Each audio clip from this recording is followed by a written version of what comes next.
Before we get started, real quick, y'all talk for a second. I gotta do something. We're not getting started. He's just going to go on. Oh, wait, Donovan, did you know that Johnson Connect is not a Laker anymore? I did know that. And I'm upset because we're talking and we're clearly setting him up for whatever bit that he's going to put on some stanky-ass Laker jersey. Oh, my God. Oh, I regret getting that shit now. What the fuck? All I'm saying is, I don't know if you guys realize this at home. 2 years ago, the NBA trade deadline came. Kevin Durant got traded. Kyrie Irving got traded. We said, this is the craziest trade deadline we've seen in our lifetimes, probably as NBA fans. I don't know if we'll see a crazier one. We just bore witness to an even crazier trade deadline. Luka Doncic is a Laker. Jimmy Butler is a Warrior. The whole league turned upside down. There's this ESPN graphic that showed all the star players that changed teams. Someone said this looks like those YouTube videos where somebody redrafts the entire league, and that shit was facts. Audio listeners, I hate this. We are in hell right now because this dude Isaac just pulled up, did all that for what? To put on this Munch jersey. Number one Munch jersey that I got him for Christmas like a year or 2 years ago or something like that. Just to go ahead and I don't know what you're talking about. Don't know what you're talking about. But yeah, man, we have so much to talk about around the league. Honestly, the landscape of the NBA is quite different than it was 2 days ago in a way that we probably didn't expect. We're going to sit down. We're going to grade every single trade that happened. And when I say that, you guys know us. Lie my ass off. We're going to grade the 11 or 12 of the biggest trades that happened that actually matter. And then all the other small ones, we're going to lightning round through them and maybe say a word or two about them. But we've got 12 big trades that we have to talk about in depth. Utah Jazz and the Utah Jazz fans. The four of you out there, we are not mentioning your team at all. I'm sorry, y'all. Shout out for the seconds, though. There's only so much time in the world. And you guys don't deserve any of it today. So like I said, every single grade of every single trade.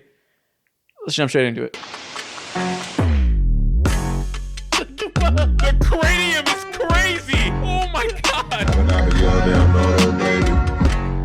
I mean, I really don't know what to say.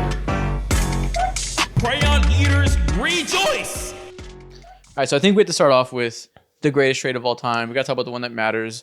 Luka Doncic is a Laker. And we talked about this a couple times now. Obviously, we did our emergency trade reaction where we just off the cuff reacted as soon as it happened at like midnight a few days ago. Then on last stream, we gave like 2 days later thoughts. Let's do our definitive grading of this, our final thoughts, what we think for each team. Donovan, what are you grading this trade for the Los Angeles Lakers? It's been an A+ since the moment the trade happened. Like I just wanted to hear it again. There's nothing. Why did you give him what he wanted to hear, Donovan? I can't lie to. What was he gonna say? What was he gonna say? Yeah, what was I gonna say? Like, oh yeah, B+. They gave up a little bit too much. They gave up 1 first-round pick and Anthony Davis to and again, and Max Christie. Shout out to Anthony Davis. Shout out to Max Christie. But you got Luka Doncic. You got the face of the league for the next 10 years. You are the biggest franchise in the league, one of the biggest franchises in the world, and now you have a star that matches him. This is like getting imagine they got LeBron in 2018 and it was like, oh my gosh, this is amazing. And LeBron was still awesome. He was still awesome in 2018. Imagine if you had gotten that 4 years prior, right? Imagine if you had gotten 2015 Bron, 2014 Bron. That's the level of dominance. Not even. That's the level of 2009 Bron. Either way, anything. You have a decade of the guy who's going to be the guy for your franchise. And he is super motivated because they called him lazy and fat on the way out. And it's like, a word? In the same conference, you go talk about me like that? Okay. Dude, and it wasn't even like they called him lazy and fat. Like, the Pelicans have alluded to Zion being lazy and overweight at times, and that being an issue for them. But they said, you are so motherfucking obese that we cannot bear to witness you step foot in our locker room. Dude. They said, 73 points be damned. Generational talent be damned. I cannot look at those chins. That's just next level disrespect. It's not like it's an issue that, we're dealing with it. We're going to suspend you. We're sick of it. You're causing a kerfuffle in the locker room. It's a straw that broke the camel's back. You got to leave town. That's insane. At least for Zion, they called him big, and then they also put protections on them. They called him big, and they're like, okay, you're big, but just in case if you to help you like be more money motivated or whatever. Here's some stipulations in your contract. With Luka, you're right. They just kicked him out. That's a tough scene. Yeah, that's a good point. It was tough love for Zion. Here, it's just hatred. Here, it's Nico Harrison saying, I do not like you and I don't want to be associated with you on my team. I will find any mental gymnastics needed to justify shipping you to Los Angeles. And they still gave Zion $200 million. Like they still gave Zion the money. And so like for the Mavericks to do this and take away like $118 million from Luka because you're not giving him the Supermax. Oh no, you're gonna pay. you gonna pay. Listen, so you want to smoke? It's gonna be a barbecue, right? That's the shout out to obviously the Lakers get an A and the Mavericks get an F. This is the least nuance of the gradings we're gonna have today. This one's rather easy. Absolutely easy, and I will continue. I will go on like. I'll take this a step further. The Mavericks could win an NBA championship with this iteration through this trade, and they still get an F, 110%. If not F, you can contend. Yeah, they have to have like get 2-3 rings in order for me to look at this trade and be like, okay, it's fine. But for the sake of just how good Luka is historically and the never-ending ceiling that he just seemingly has as a player, you get an F no matter what, realistically speaking. Exactly. Yeah. Exactly. And we've talked about this. We've said all these things before in our recent 2 episodes. Now that we're here on the official grading every trade episode, we got to get a little more in depth. This is not just a bad trade for the Mavericks fans, right? This is a franchise-altering trade that we've said before. All their fans should become San Antonio Spurs fans. You should go move across the state to get away from this team. It is disrespectful. The way this franchise is moving under Miriam Adelson as the new owner is abhorrent, to say the least. I saw a Mavs fan earlier on Twitter. I forgot her name. I think at SJ Basketball. Her name. She's a big popular Mavs fan. And they were talking about just even outside of this move, outside of the clear grudge Nico Harrison was letting out, they just move nasty now. Like a few years ago, they gave JJ Redick a contract after he came in and only played 18 games and wasn't useful at all. Just to see him get paid, they had to spend the money somewhere. They gave to him to look out for him for the locker room presence he brought as kind of like a career reward thing. That's the type of move you would never see this new ownership do. This new ownership group, it came in and immediately trades a player who, this may be exaggeration because you never know what the future holds. You will never see a player this talented play for your team again, I think. That's a good chance. Over the next 50 years, you will probably never find another Luka. And they just shipped him out in the most unceremonious fashion. They didn't handle it with care, with empathy. They didn't do this like heartfelt thing. They put out what's it called? A tribute video, and just kind of dropped it and went. But outside of that, they handled it with such lack of empathy and lack of understanding of how the fans would react. So much scapegoating, so much trying to make it make sense in the media, putting in all the stuff, rubbing dirt on his name, throwing out a report saying, oh, we're also going to try and get KD to make it look better. Just a lot of trying to save face, and it looks nasty. Yeah, it's absolutely disgusting. This trade will only make sense to someone like me if like Luka was somewhat disgruntled whatsoever, but that's obviously not the case due to what he said during the Lakers press conference a couple of days ago. Like you said, Isaac, like they're probably never gonna find another player at Luka's level for the next 50 years, and that's probably true because teams like my Atlanta Hawks haven't had a player. I mean, shout out to Dominique Wilkins, but I think it's pretty fair and safe to assume that Luka's just like on another level. So many teams, I can name so many teams off the top of my head that haven't had a player who's near Luka's true superstar level of that's that guy, And for the Dallas Mavericks to stumble onto someone like him right after or right during the end of right towards the end of the Dirk Nowitzki years. And to like have that storyline just be perfectly mushed into like this, what being a Dallas Maverick is all about and shit, just to end it off like that, you're literally destroying your organization. Yeah, and that's the point. That's the point that everybody has hammered home is that it's not just about the basketball. This is for Mavs fans, this is like a canon event of like you stole and destroyed the hope and love that I had for this franchise. And so like for a lot of fans, like if you want to stop being a fan of the Mavs, go ahead. You traded Luka Doncic, right? Like you traded this, and so there's not enough words to express just how bad of a trade it is. And so that's why Mo's right. They would have to win back to back 3 titles in a row just to make this trade feel any better. Because even if they did do that, Mavs fans would still be like, damn, it should be Luka on this stage. Holding the trophy. It should be him that's here. Like, you are probably going to have to go an entire generation before you finally, like, remove the stink from it. And so that's why, like, on the Mavs side of it, obviously it's an F. It's terrible. Now, like, the super interesting part about it is the Lakers aspect of it, because I thought that they were going to be done. Well, not necessarily, like, done, but they were, like, the majority of the moves and the things that would make them good this year, I thought all that was going to come in June and July and in the offseason. They went ahead, they got Mark Williams, and now, like, the Lakers are here, and it's, like, kind of bothering. All right, we'll grade that trade too. Very upsetting. But on the Mavs part, the part that really infuriates me too is everything you guys are saying is true. That could make sense in a world in which, let's say they decide to sacrifice their long-term future of Luka because there's something on the table that makes them the championship favorites, right? Let's say they were able to trade Luka for Steph Curry and Draymond Green or some kind of crazy package. It's probably not even that, but something that has win now stars that makes you an objectively better team that cannot be denied. You have an objectively better chance of winning a championship.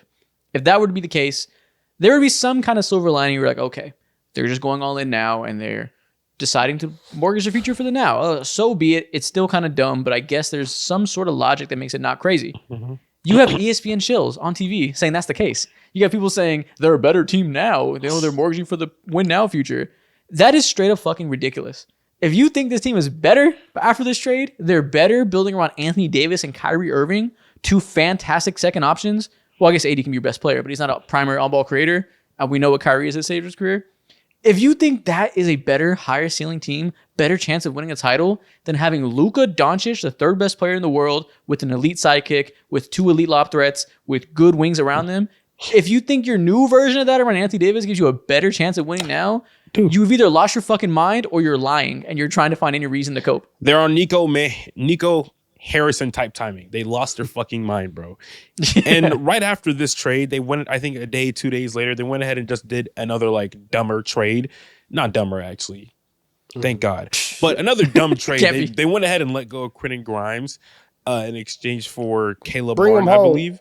And it's just like, okay, like scale wide, no one's going to like give him hell for this trade. But in general, it's another dumb trade that he did. Traded for another older player. Quentin Grimes is 24 years old, shooting like 39, 38% from 3, 44% from the field type shit, averaging 10 points. He's another really good young player. Really good young player. You know? And to bring in Caleb Martin, he's also like a good player. Not very much differently, but it's just like when it comes to using your assets in the best way possible, why are you doing that? It doesn't matter. Yeah. And this team also, just like genuinely speaking too, they have even deeper holes and flaws than what they had prior to this trade. Now that you let go of Luka, of course, like we all know Kyrie Irving's a good ball handler and shit, but he's never been like a fantastic facilitator, like an actual floor general. He's best as a second option, like you said. And so on top of that, too, doesn't he have like a bulging disc? Ain't something wrong with that man's back? If he's out for 10, 15 games, you guys are actually cooked for the season. Remember, I think they're like in the play-in as we speak. And on top of that, too, I think they have a 25-26 record. Their entire season lies literally on the back of Kyrie Irving, who's hurt, who's literally dealing with injuries right now. It's tough seeing. Yeah, it's not great. And I guess let's talk a little bit now about the Lakers side. We'll merge this in because we got to talk about both trades together and how their team looks now. What do you guys want to grade the Robert? I keep saying Robert Williams. Thank God it's not. What do you want to grade the Mark Williams trade? In this trade, they traded Dalton Connect, Cam Reddish, a 2031 protected first round pick, and a 2030 pick swap to the Charlotte Hornets for Mark Williams.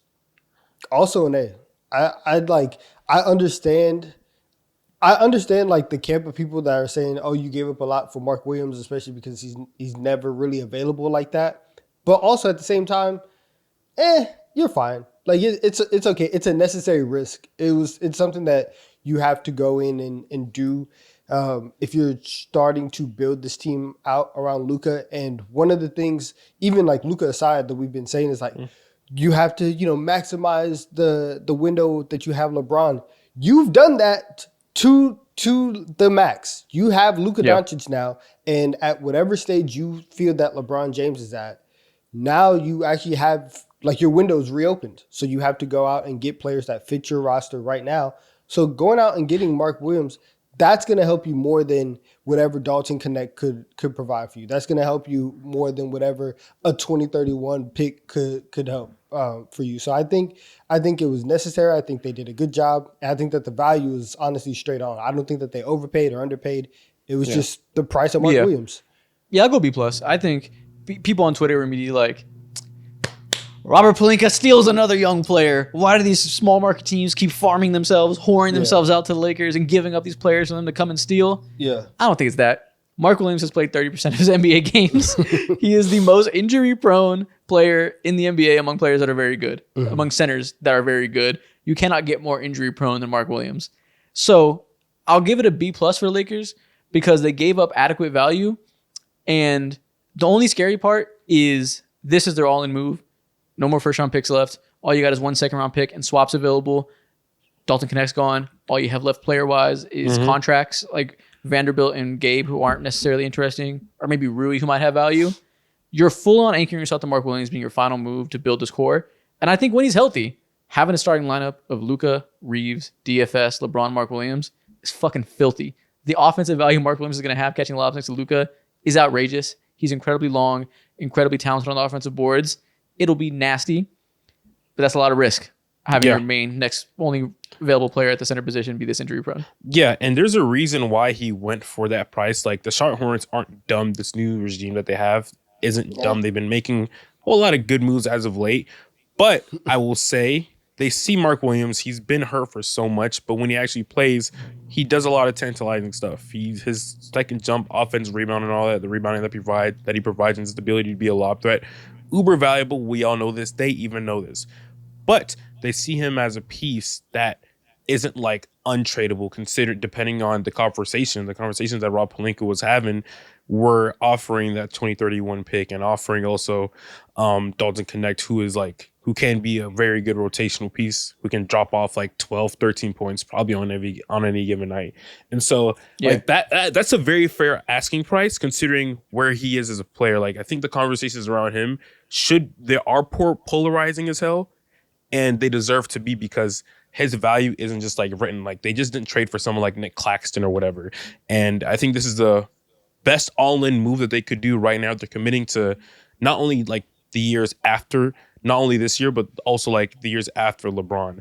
And so I think this is probably the best move. Exactly. Mm-hmm. He can be lashed onto Luka for the next decade if you're going to have Luka that long, or however long the timeline is. Decade's a dramatic number, but he can be there for the long haul and be like their Derek Lively. I will say, though, he's a perfect fit offensively, obviously, for all the reasons we know Luka to love lob threats. He is not the answer defensively to come in and fix everything. He obviously has the second biggest wingspan in the NBA, I think, or third now after Edey and Wembanyama. I think, That makes you think he is like just some monstrous down low shot blocker. He is not that good defensively right now because he's so young and so raw and has missed so many games where he should have been developing.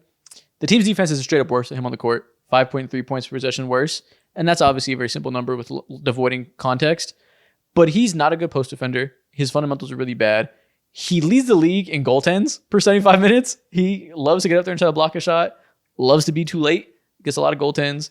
The team gives up more shots at the rim. Actually, I got that backwards. They don't give up as many shots, but teams shoot 7% better at the rim with him on the court because there's just a lot of small fundamental defensive things in the pick and roll and as a help side defender that he's not very polished in yet. Yeah. So while the potential is there, he is young. He's not coming in and fixing their defense. So if that was an issue yesterday, it's still gonna be an issue today, I think. And that's and that's why you bring him in now, as opposed to the offseason, right? Like you have to bring him in so that JJ Redick and his staff can have time with him to develop him, and that way they can get on the same page. And because he's so raw, you still have the ability to say, like, you know what, I just need you to do X, Y, and Z. Like, you may have been overtasked in Charlotte doing everything that they asked you to do. That's not necessarily what we want you to do here in LA. So I need you to focus on 1 to 2 things, and we can start on that here in February. And then once we get to the summer and you have the whole offseason, that's whenever you should see a lot of growth. So like the expectations overall for the Lakers next year is the year where I really have expectations. I still think that they're going to be like solid now, and that Who the fuck wants to see the Lakers in the first round? I actually that's know what I'm Lakers might saying. make the They're Western very Conference dangerous. Finals this year. I think that's their I don't think ceiling. we need to wait till next year. I think their ceiling is finals. I Yeah. don't. Okay, after this move, Ceiling I is was finals. cautiously optimistic before. This to team hell. can make the finals. Okay. This team could absolutely make the finals. When They it comes absolutely can. when it comes to the Mark Williams conversation, and then we can talk about the finals talk or whatever. I when it comes to the defensive end, he doesn't necessarily have that reputation yet. But also, I'm not going to duck or deduce him defensively because it's like it's the Hornets. Like I'm not Exactly. gonna, like you have your defenders are LaMelo Ball, Miles Bridges, Brandon Miller.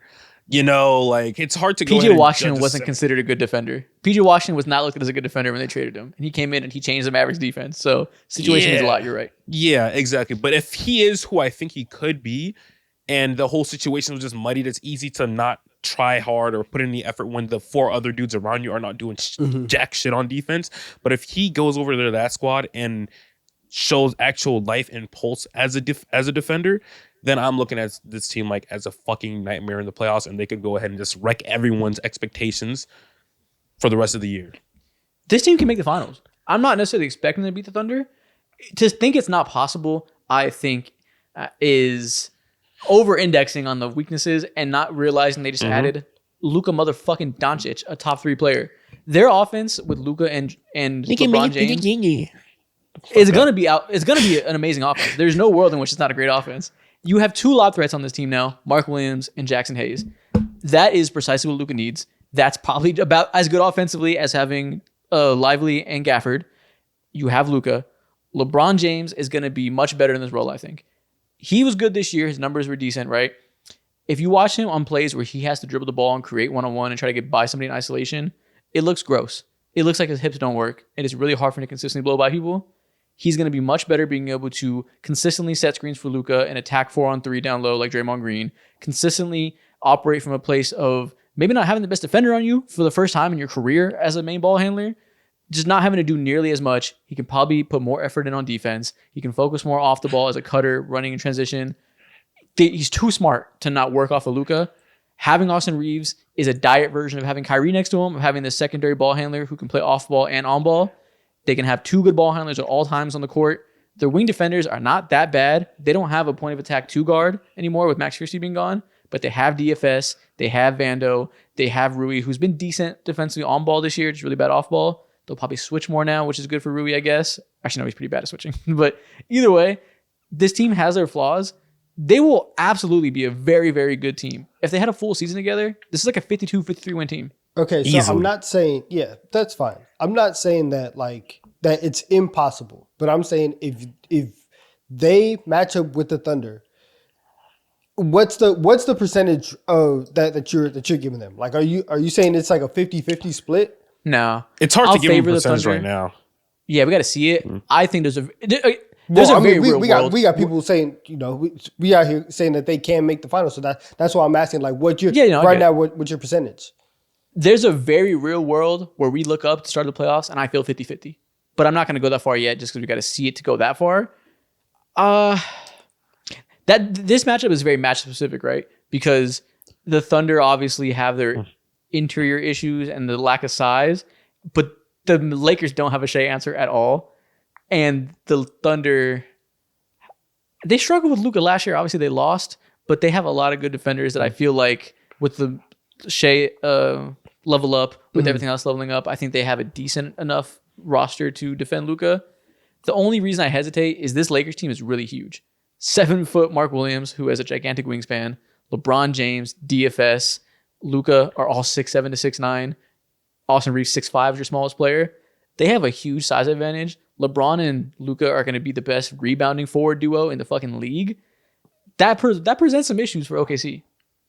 I understand that. I still think that Oklahoma City in a series, you go into that series, at least 60%, I'm going OKC. Yeah, I probably agree. Yeah, that's fair. You have to at give least- OKC the advantage, like naturally, because it's a proven scene concept. But right now, I think the biggest swing factors to me, like things that I need to see happen, is their defense sure up, and that's entirely contingent on how we see Mark Williams play. Like, he's the only thing that I'm just so unsure about, and I just have like no real thought process or way to analyze it because he was playing just fake basketball over there in Charlotte for these last few years. You know, that's the biggest. I feel confident that the Lakers have the ceiling or realistic outcome of being the second best team in the West. Obviously, anything can happen in a playoff series. We don't know how they match up. Health matters more than anything. So if all things were equal, I would still go OKC. They're absurdly dominant. The best team doesn't always win, you know? So things come up every year. It's a battle of attrition. The Lakers are not that deep, especially at the center position. I think the depth part is probably overhated on. I think their wing depth is all right. But the center position, they desperately need Mark Williams to be healthy, who has never been healthy for a full season. So I can't assume he will be healthy. But I think they could be second best in the West. I think that's very realistic. The interesting question, because like obviously like the OKC matchup is going to be fun if it gets to that point. I think the immediate place that you can put the Lakers in the West is in that tier. I think even That to be second. If Mark Williams comes in and he's like competent, whatever, you put the Lakers instantly in the tier with Memphis and with Denver. And so I'm looking at that matchup with Denver, and it's like clearly nobody has an answer for Jokic. You had AD who could guard him as best as anybody could, still getting cooked. How do you feel about that matchup? Like, do you still think there's 50-50 in that sense? I feel way better. I feel way better about beating Denver now than I did before. Yeah, because Luka's there. You have like I need numbers, percentages. Oh my Give me gosh. 60% Lakers. 60% Lakers over Denver.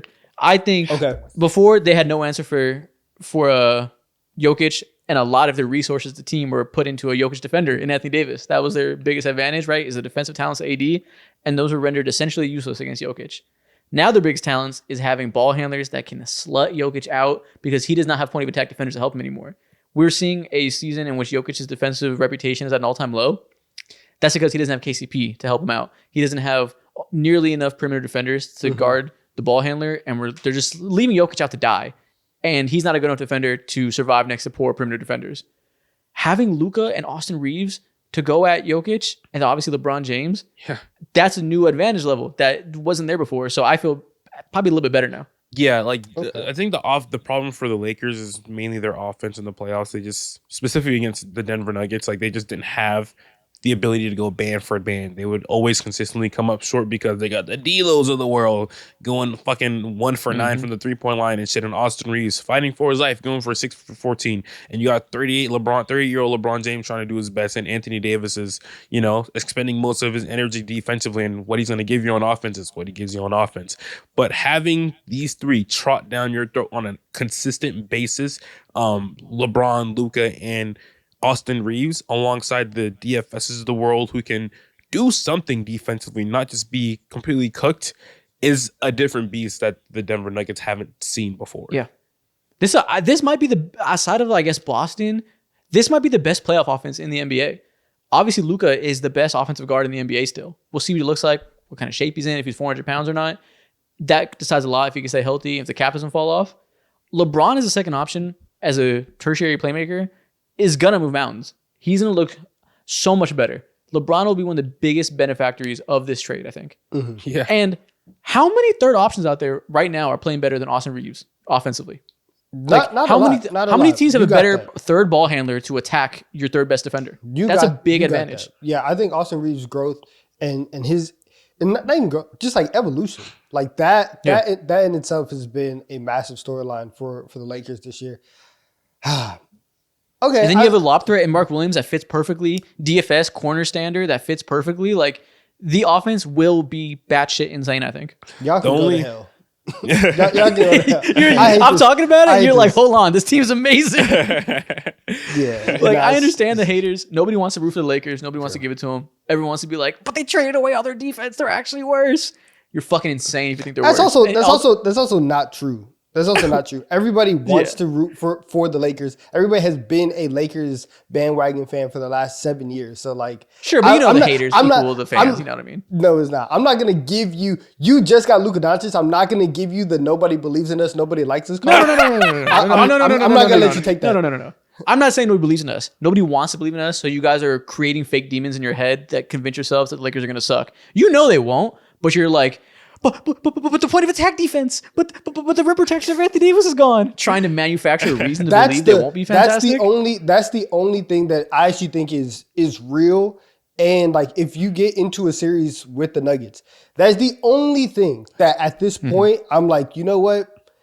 Everything's gonna have to be on Jokic. Jokic is the best player in the league, all-time player, all that stuff. If it ends up being, hey, we just couldn't stop Nikola Jokic and he came in and he did what he does, all right, cool. Like, you wipe your hands and I will accept that. But that's the way that the Nuggets are gonna have to beat the Lakers, because over the last 2 times that they've played, all the games, the Nuggets have been able to out-execute the Lakers in the second half of games. The Lakers have gone up by double digits several times. They've gone into halftime. They've gone into fourth quarters with leads, and they've blown them because, for the role players reasons, LeBron has run out of gas in certain spots. He doesn't have to do that anymore because you have Luka. And so now, like, LeBron who's already picking his spots, can pick his spots even more, because the one thing that we've always said about Anthony Davis is that, why is he, he's not out here getting 30 every single night. Luka Doncic, if he's gonna do one thing, he's gonna go out there, he's gonna get 30. He might get 40. He might get 40 every night in the playoff series. That's the one thing. So like, in a matchup versus the Nuggets, you got that. I've been trying to hang on to this Grizzlies love. I'm sorry, Memphis. I'm sorry, Memphis. I love Memphis. I think the Lakers will beat the living shit out of them in a playoff series. Yeah, you can clip might this for later on. If they them. play in a playoff series, Lakers in 5, I would sleep so swell at night. And normally I don't like to say anything this definitive because it'll come back to bite me, and I respect these teams. I don't respect that one. The Lakers are making them food. It's so easy. Yeah, that's the one. Doubles back. That's the on it. one. That's hilarious. Yeah, I'm not gonna lie. As we're flapping our gums about this, and we're turning this into like a Lakers versus XYZ top contending team, it's just so hard in my mind to envision if a solid defense is formatted, a solid one, like a top 15-ish defense, hell, worst case scenario, 16 defense, is behind two out of the 3 smartest players with the basketball in their hand offensively. It's just no way that they can lose. That's my it's point. Impossible. Exactly. We give Jokic a credit. Nobody out executes Jokic in the final minutes. His brain is insane.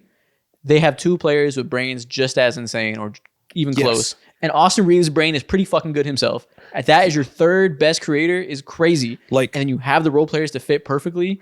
If they're healthy, you will not be able to guard them. Like, the processing speed of LeBron James is just like Luka Doncic is fucking on par with that. And outside of that, it's LeBron, Luka, Jokic.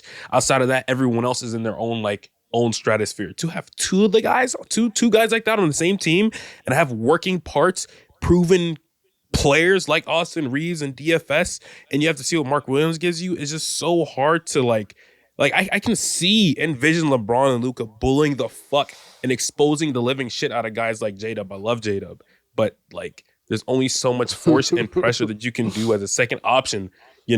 I love what he provides for Chet Holmgren, of course, but there's only so much that he can go through and persevere through when you're dealing with these 2 demons. Yeah, it's hard. Exactly. Yeah. Understand. I will have my oxtails on deck. I will have all of my dog barking, everything. The Oklahoma City Thunder have to save the league this year. Everything is now on their shoulders. The fate of the Western Conference resides at the Dave & Buster's in Oklahoma City. Everything. And I do still think OKC will beat them, especially off of time they have together. They have 30 games to gel. I'd be foolish to go so far as to say to beat the Thunder, who are a head and shoulders above everybody else. But after those head and shoulders, you get a lot of body that is very beatable. Rockets, food. Grizzlies, food. Nuggets, food. We're coming down the list. I'm okay predicting the Lakers over everybody else. Yeah. There's just, I hate these guys. Especially because the defense is obviously the biggest weakness. I think in a playoff series and when things slow down, obviously DFS and Mark Williams are going to have to go sicko mode defensively and carry. But I think LeBron and Luka have enough lock-in factor and have the size that their sheer power and size defensively can make them competent in a series. We'll see. That's a big lineup. That's a huge lineup. And then Vando and Rui. I understand. I have more confidence in everybody else to do that rather than Luka.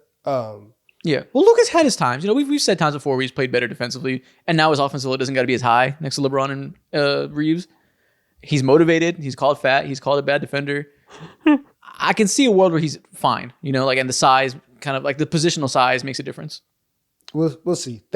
I'm not even gonna pencil I that. get it. Yeah, I'm not gonna pencil that one in. I will wait and see on that front.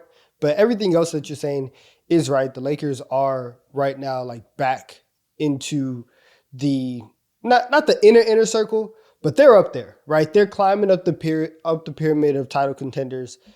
And it's shocking because I did not think that it would happen this fast for them. And No one did, man. This is what happens Besides when Nico Harrison. This is what happens when you have a generational player co-opted with a generational dummy and Nico Harrison. Just like Perfect storm. Yeah, exactly. Everything brewed perfectly. All right, man. Let's move on to the second biggest story of the trade deadline. We spent a lot of time on our Lakers, but we have to. It's the biggest story in recent NBA history. We got to go into it, even though this is a grading every trade episode. Facts. We're not gonna probably have an opportunity to talk about something this big in the next like 6-7 years, bro. Maybe 10 years. Who knows? Hey, let's do 30 more minutes. Y'all ready? All right, fuck it. Let's talk about fucking De'Aaron Fox to the goddamn San Antonio Spurs. Oh, you want to do them next? Okay, we'll do them next. Yeah. What do you guys grade the De'Aaron Fox to the Spurs trade? What are you giving this for the Spurs? For the Spurs, A plus. A plus for the Spurs. Easy. Yeah. For everybody else, you got actually no, I'll say this. So the Spurs get an A plus, the Kings get a D, and D, that's dramatic. Okay. the Kings get a D, and then the Chicago Bulls get an F. I think for me, the Bulls get a D, the Kings get a C plus, but you can convince me of B minus, and the Spurs get an A. Okay, Mo. Yeah, I think for me, I'm gonna give the San Antonio Spurs, of course, A plus.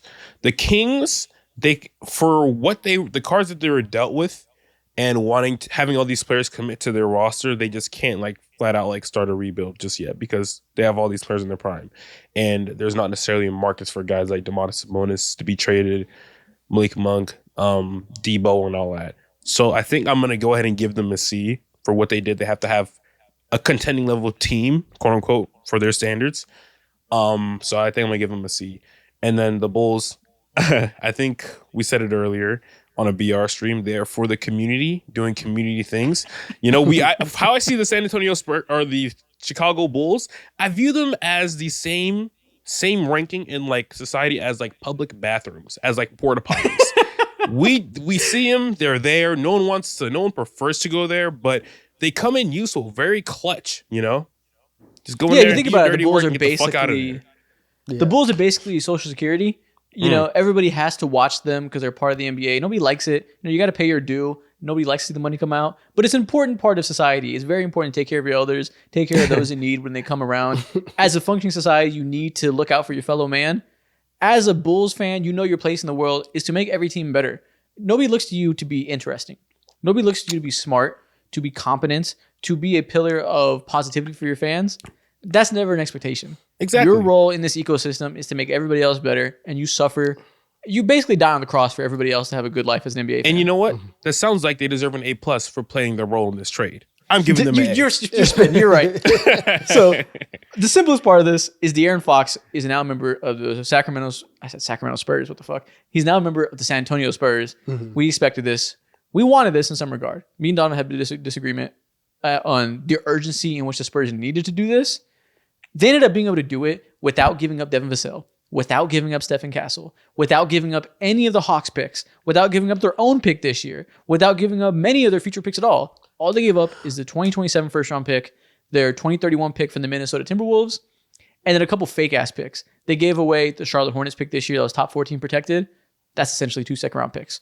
And they gave up their Chicago Bulls pick back to them, which was top 10 protected.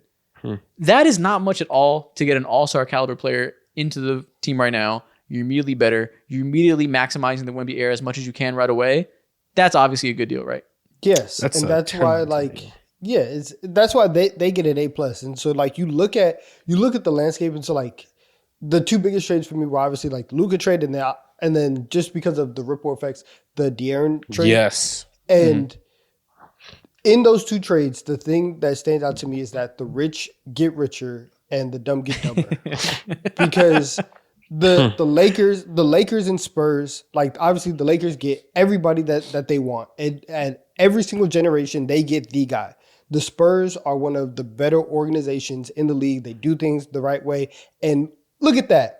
Everybody thought that they were going to have to give up one of their young players, and they didn't. Meanwhile, the Kings, and this is why I give them a D rather than a C+. And it's not a reflection of Zach LaVine, because I think that Zach LaVine is a really, really good player. And he's had a really good season. But your priorities are off. Once you trade De'Aaron Fox, who is in his mid-20s and is a young all-star, your franchise is done. Like, you guys are now officially in your transition phase. You traded him and you fired Mike Brown this season, yet you are still trying to fight for this fake sense of competency. So for what? So you could be in the play-in and potentially lose it in the first round. It doesn't make sense to go and acquire a Zach LaVine in place of demanding that you get a Devin Vassell or demanding that you get a Castle. That's why for me, I don't like it, because even if you got one of those young players, you're still fine. Like, the way that everybody else has been playing and the way that the team has been playing, you probably still would have been in the play-in mix. You could have achieved all of your goals and gotten a young player back. That's why I didn't like it. I didn't like it for them. Yeah, that's I know fine. what you mean. I'm trying to get better at not being too much of an NBA fan nerd. I'm with you.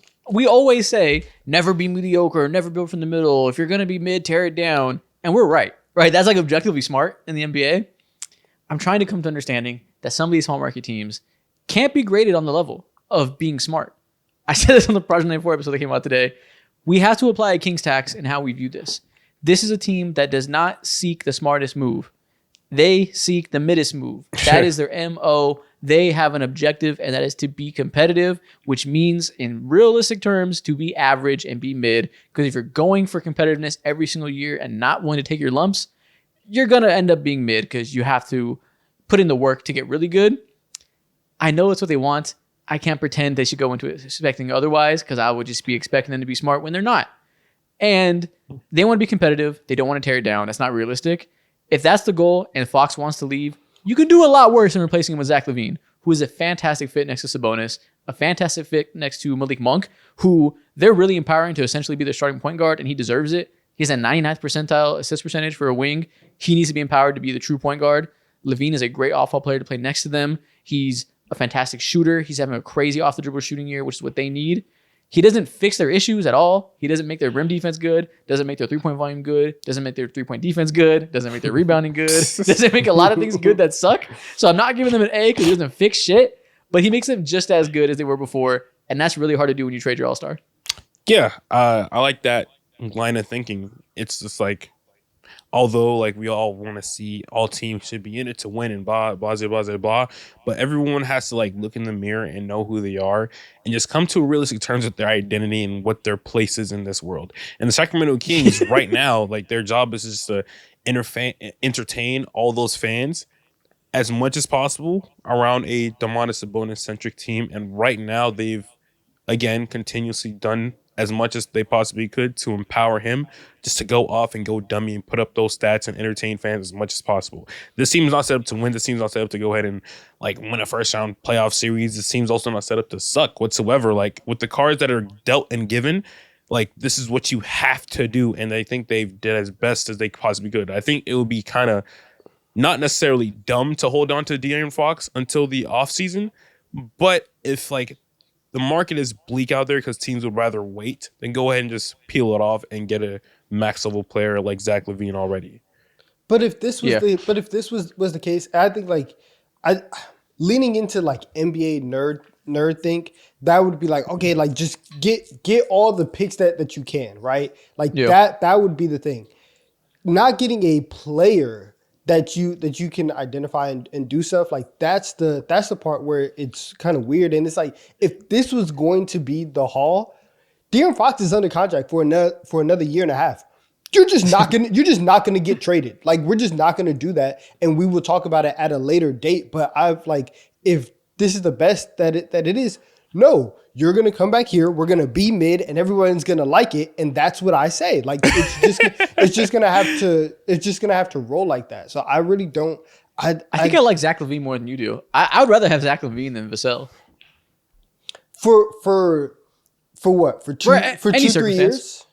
Hey, I don't think I'd rather have LaVine than Vassell. I don't think Devin Vassell will ever be as good as Zach LaVine is. I don't either, and that's why, like, for me, the higher asset in this trade was Castle, and I think that, like, if you're the Kings, you have to get Castle back. I like Castle a lot, and like I don't ever think that he's gonna be this, like, crazy 1A kind of star, but I do think that he is a very valuable piece that he will contribute to winning. Man, watching these highlights, De'Aaron Fox used to get up. He used to be a rim smasher. Yeah. What happened, man? This man's a mid-range jump shooter now. Crazy. He's smarter on his knees now, bro. We can still do that shit, but it takes a toll. Let's talk about that. Let's talk about the fit with the King and with the Spurs. Please. It's interesting. When this happened, when it first got rumored that he would go to the Spurs, we obviously liked it. They have what's going to be the best stretch five in NBA history, pretty clearly. The gravity that Wemby creates as a lob finisher and as a stretch five is ridiculous. He is going to make every guard next to him better forever.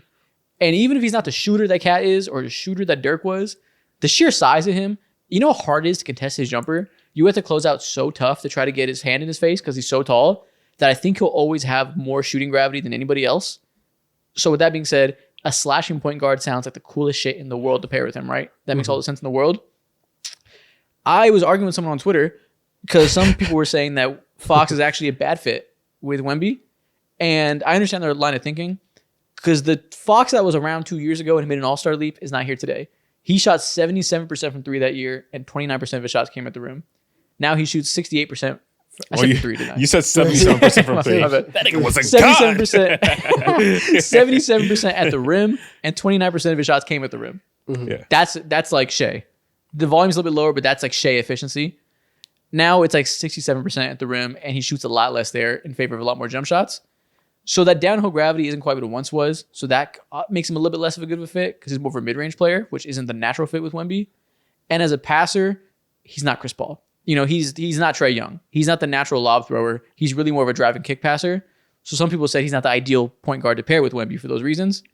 Does that bother you guys, or do you think that playing next to Wemby will just make you better at those things? I think Wemby is just so damn good. He helps overshadow any flaw that any player could have. They could have waited and traded for Trae Young. Oh, Trae Young's defense and shit like that. Like, cool, we got Wemby back there. It doesn't fucking matter. Starting with centers, it doesn't matter. He's going to be starting with defenders. It doesn't matter. He's going to be great already. And same thing goes for like someone like De'Aaron Fox. Okay, shooting's not that well, whatever, and he's not that passer.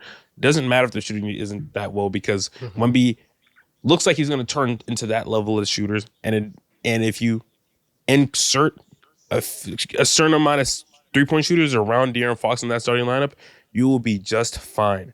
I sit here and I also like listen to these criticisms about the De'Aaron Fox trading the fit, and I'm just like, I understand the type of player he is and the archetype that he is, and I see that he's playing next to Domantas Sabonis, Exactly. but you have to understand too, like, good players, just because he's over there in Sacramento and not allowed to fully like go dummy at the rim because the spacing isn't necessarily the greatest, doesn't mean that it's absolutely cooked for him inside the paint. That's just like me. Who is he supposed to throw lobs to? Bro, Sabonis? Exactly. Like, of course, his rim shooting is good. His rim percentage like that is naturally gonna get worse if like the opportunity is not given. It's gonna look like a worse product. If all my lights are off right now, this podcast is gonna look worse because my lighting is fucked up. Nice. You know what I'm saying? So it's just like once you remove him and enlighten his situation. I'm in my bag right now. Once you enlighten the situation, like he's just gonna go dummy in general. So that's not giving much credit to De'Aaron Fox. Like he is who he is. That's giving all the credit to like what Wemby does and how Mojo he just Bar allows so him tough. to Yeah. just shine. Oh my This god! guy's flaws- blushing. He's blushing. No, he's not. The flaws are the flaws. The traits are the traits. The habits are the habits. I think De'Aaron Fox is capable of changing his habits with the different coach that wants to prioritize Wemby. Their offense won't be run off of a handoff with Sabonis and get to the mid-range jumper because the rim attempt isn't there. It'll be throw lobs to Wemby. I think it's not natural to Fox, but he's more than capable. He can make those adjustments. In his first game, he had 13 assists. He's not going to average 13, but he's going to average more than he did playing next to Sabonis when Sabonis was like leeching assists off of him because they play through him. Fox is going to play entirely different. And it's to be seen how much of a change he can make, but he's going to make some sort of change. You won't see the same exact habits when he's playing with Wemby versus Sabonis. Exactly. And yes, you can sit here and like talk about the fit, but one, if you want like the perfect fit, very rarely is the perfect fit to play with your, generational star. Very rarely is that going to come around and be available for trade. And whenever that happens, it's the most shocking trade in NBA history, right? Like that's that almost never happens. And so you have that aspect of it. And then on the other side is, guys, the Spurs suck. Like the players that they have right now are not great. And so getting De'Aaron Fox in the building, the Spurs are still at the point. Like you look at Wemby and you see how great he is, and that kind of muddies what you think that the Spurs should be. If you go down the list and on their roster, you can upgrade at very several positions, and they are still in the point of their rebuild to where we are just accumulating talent and we're getting good players in the building and we are putting them together and we're letting good players figure out how to play with other good players. And that is the beauty about this trade, is that you got an all-star caliber player to play with Wemby. So that's all that you need right now. Next year in the offseason, yes, we can talk a little bit more about fit and, getting to the next level and all that stuff. You have to start somewhere. And this does exactly that for the Spurs. So I love it for them. And it's not an all-in move at all. Like you kept Vassell and you kept Keldon Johnson, who are big salaries you can later trade. Mm-hmm. You have a lot to work with. You have a lot of money. You have a lot of picks. You didn't get rid of any of your premier picks. You're going to draft somebody good this year with that Atlanta Hawks pick, as well as your own pick this year. Like, you're going to get some more young core, and then you can also get some more win-now players in exchange for these contracts you still have. Like, Fox might not even be the main co-star whenever Wemby's winning championships. He might just be the guy for now while he's young, and then eventually somebody else comes around and they get somebody better. They have so many options at their disposal still. There's no reason to not be okay with this. The worst thing possible that could happen next year, and this whole Fox thing just doesn't work out and his passing fizzle off. He's not a finisher like we thought he was or whatever. If all that happens, they still have the ability to make another move. If all that happens, they still have Stephon Castle and his ability to just continue to grow and process. If all that happens, they still have the Atlanta Hawks picks in 26, pick swap in 26 and 27 pick. They have so many more options still. This is why this trade is such a massive W, because they lose nothing in this trade. Yeah, and the scenario we're talking about where maybe De'Aaron Fox's habits aren't perfectly in line with Wemby, that doesn't mean it'll be a disaster. That doesn't mean it'll be bad. It just means that, it's not the perfect player. You won't look at the duo and say this is bad regardless. You just maybe won't see a perfect version like if it was Trae Young, whose habits fit a little bit better. There's no downside that is like, this is an abject failure. Yeah. Exactly. Okay, we can move on now. Next trade. Yes. And for the Bulls, I think they're just fucking stupid. They have Zach LaVine, who has the PR of having a career year, and they still get no draft compensation back. The main headline is they get their pick that they already had top 10 protected. So all they had to do was tank a little bit. What happened to being good for the community? Not too much on the My Chicago Bulls. bad. Okay. We'll move on. Shout out the bottom feeders, man. We all need them. Shout out to the teams that let the rest of the league run trains on them. God. Next. Donovan is you've been very upset with vulgarity lately. Next trade. You've been going crazy. I'll never stop going in. Next trade. Jimmy Butler has finally been traded. Steph Curry finally has help.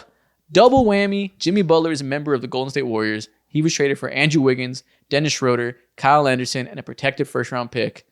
How do you guys feel about this outcome of the Jimmy Butler saga? Night. Don't care.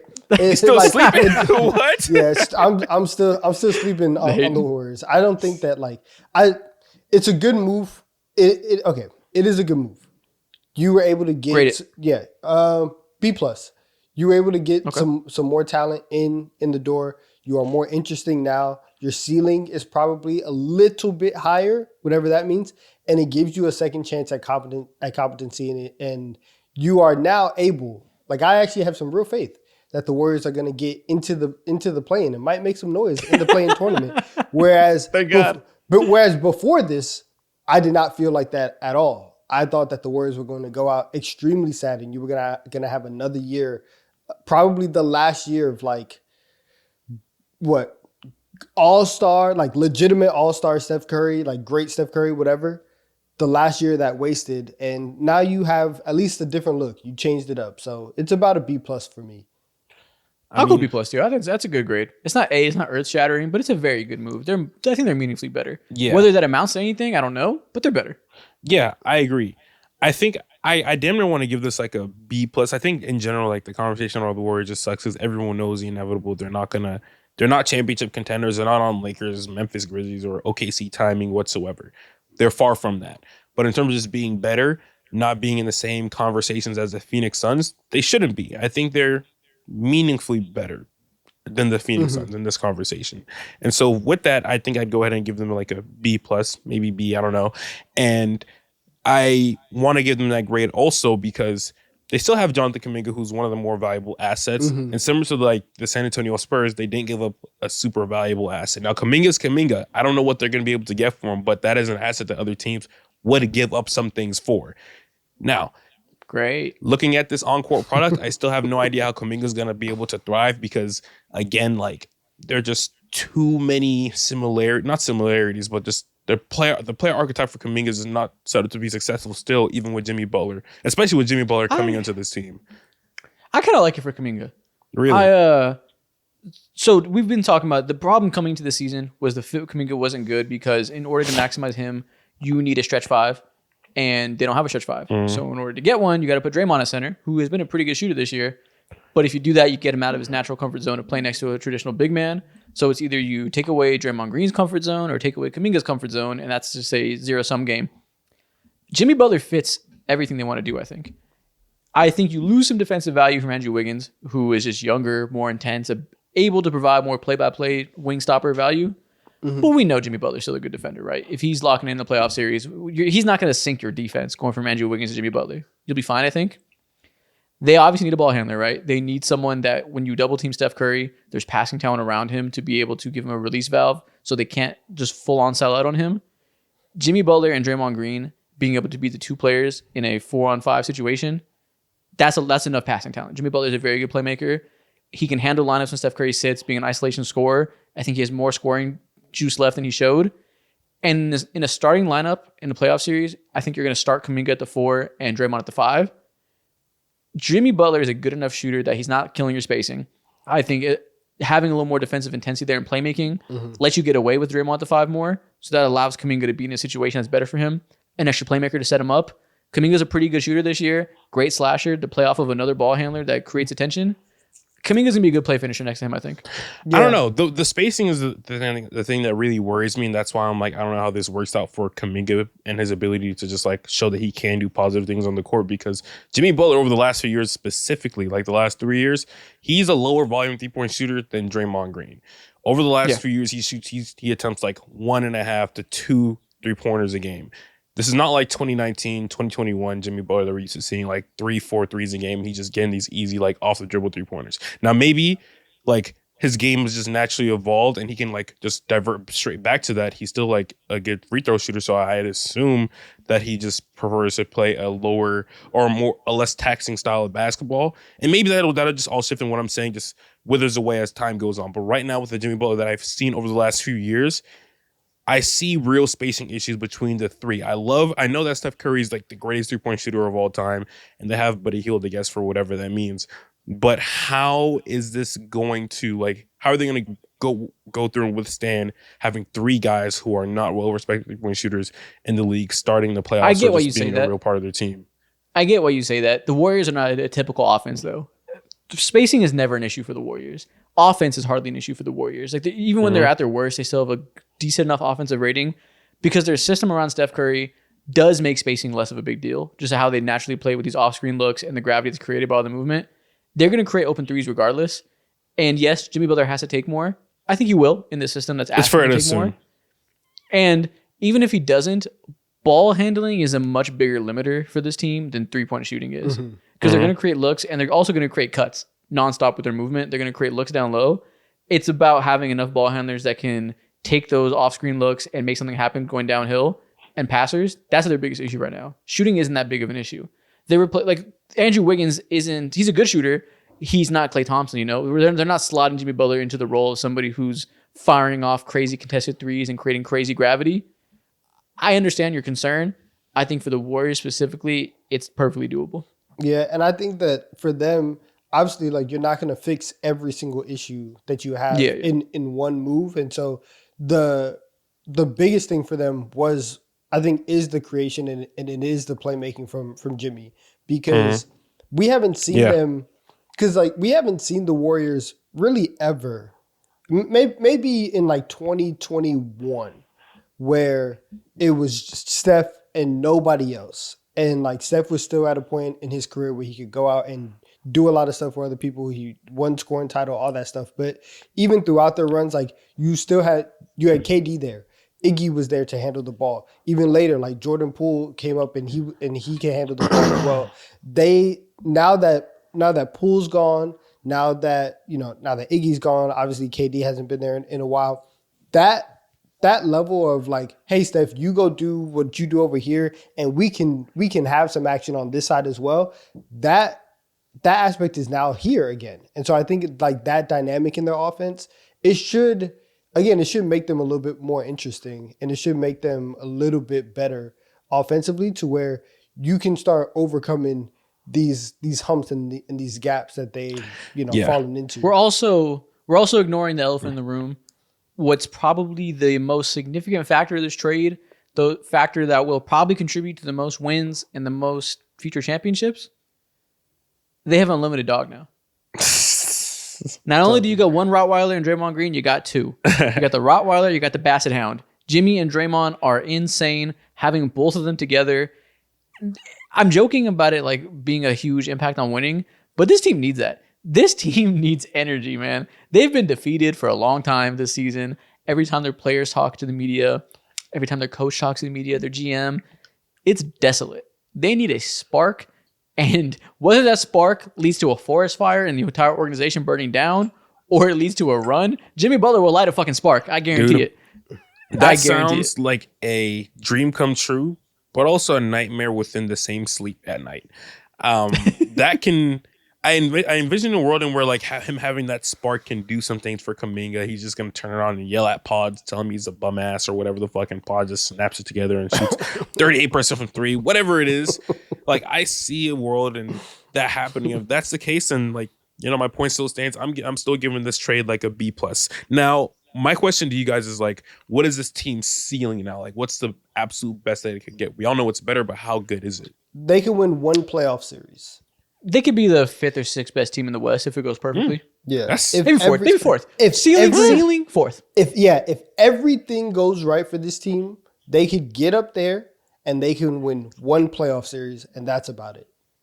They won't get to that seed because they're already too far in a hole. But as far as the rest of the season goes, they're not going to be better than OKC.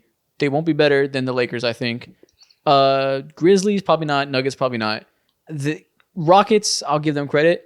So I'm thinking like Rockets. That's the talks they're in. 5th or 6th best, I think, in terms of playoff performance, which I don't want to disrespect the Rockets. I understand your second seed, but you know what we're talking about. 5th or 6th best team, I think, is the ceiling. Because, I'll say okay. that. I don't know. The Rockets are sliding. It's right now. It's going to be a tough hole to dig out of, because I think it's going to be a tough hole to dig out of right now. I think the Clippers. I forgot about the Clippers. State, Are they better than the Clippers? I don't know. Right now, the Golden State Warriors are out of the play-in, and then they're 11 seed. They're 25 and 25. We can assume that they're going to be then better than the Dallas Mavericks, the Kings, Suns, of course. Yeah. Mavs. No, they're not better than the Mavs. Never mind. I forgot. Oh, never mind. Low key. I'm sorry, Warriors fans. I pump faked you. I think you're still probably like the 8th best team in the Western Conference. The Mavs are better. The Clippers might be better. I'm sorry. I gave you false hope. Yeah, that's what I'm saying. It's like it's very, very hard. But also at the same time, and just scored 50. They're either tied. Well, listen. Wait until Julius Randle comes back. I told you they'd look good when Julius Randle gone. I told you as soon as he turned an ankle, they'd look decent. You did. That ankle got turned 2 weeks later. and now they are fully solidified in like that 7th spot. But the words are like Minnesota Timberwolves trainer just stretching out Julius Randle, takes a hammer. Oh my God, Julius, what happened? Yeah, man. Yeah, the Warriors are like half a game out from the 8th seed right now. So there is a very real world where they can end up ahead of Phoenix, ahead of Dallas, and all those other teams that you named. But Minnesota and the Clippers is probably where the line is drawn in terms of seeding. Man, the West is tough, man. I feel decent about the Warriors. It's a good move, but there's the very real world where they're still the 8th best team out there. Yeah. What are you guys grading this return for the Miami Heat? After all the tumultuous drama, getting Wiggins back and a first-round pick is the main parts that matter. Dennis has already been rerouted. Kyle Anderson doesn't matter. Shout out I to think you. at this point, Yeah. Shout this is out what to you you. You did what you did. We know that the Heat don't like to tank. You got Andrew Wiggins, very serviceable.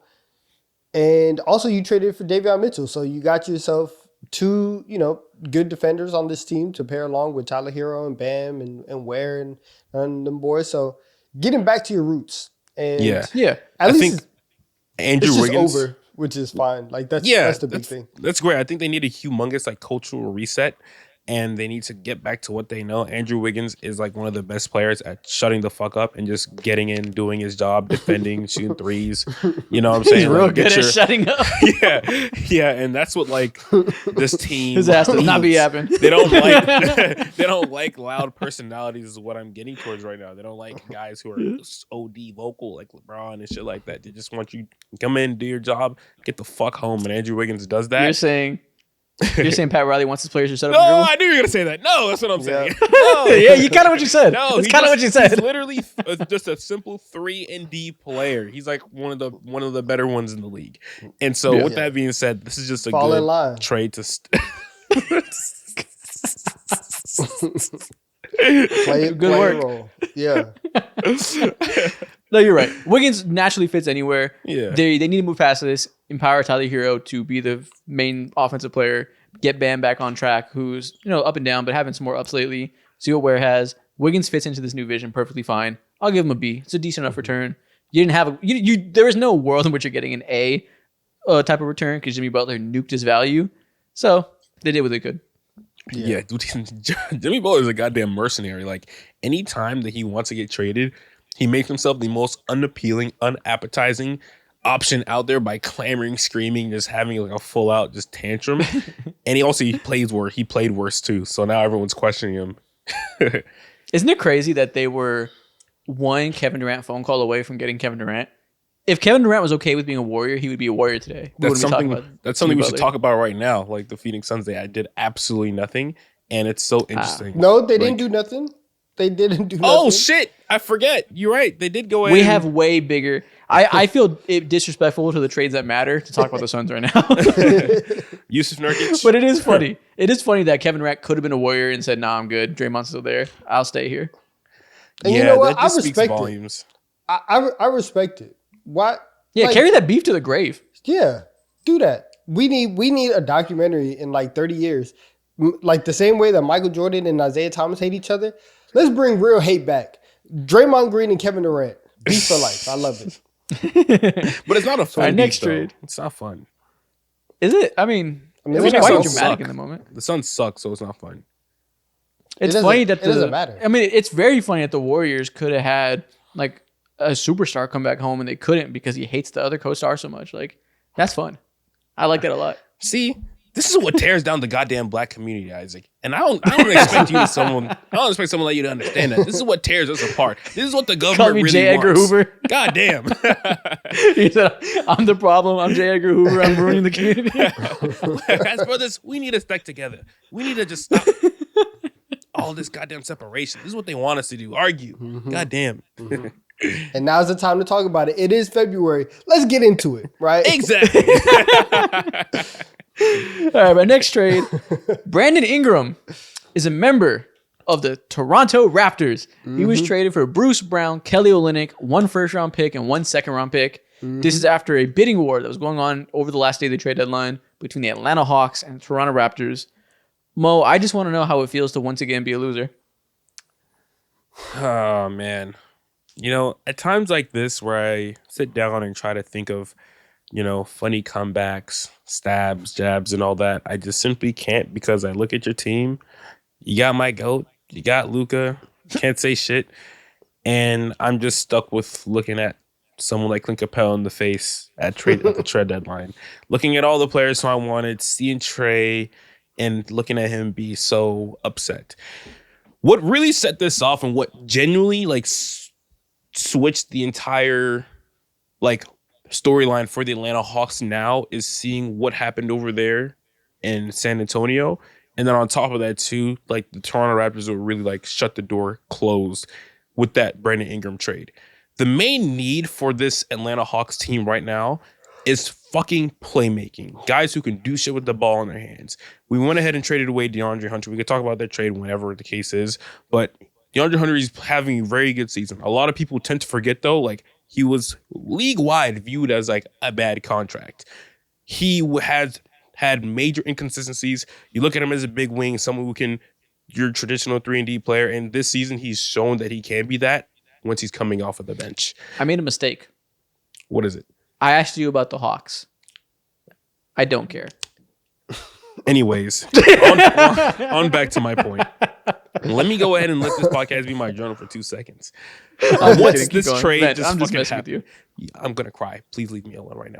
Yeah, I'm sorry. Keep going. I already go through enough pain enough. I know. I'm sorry. But once this goddamn trade happened, it's like, okay, well, fuck. Now we literally have to get off of DeAndre Hunter because he was looked at as a bad contract during the summer. We literally tried to trade him during the summer, and we wouldn't get jack shit for him. We see Karis LeVert. Okay, cool. That was our most saving grace because we wanted Brandon Ingram so he can go ahead. He was like a lifesaver, a life vest because we are sinking. Trae Young is literally sinking. Of course, he's been going off, having great games and all that, great motivator for missing an All-Star game and shit like that. But this level of play is not sustainable for fighting and clawing their way into wins. So you lose out on that. The San Antonio Spurs probably aren't going to be interested anymore in like any type of exchange for getting your picks back through whatever transactions you can imagine in your mind. And now we're at this point in time where, okay, we don't have our 2025 pick. 2026 pick is up for swaps, and 2027 we just don't have control of. The next pick of our own that we have a control of is going to happen in the year 2028. So we suck, and we suck for no reason. We won't get any of our picks back. We have the Spurs pick in 2026, but what the fuck good use is that for? That doesn't matter at that point in time.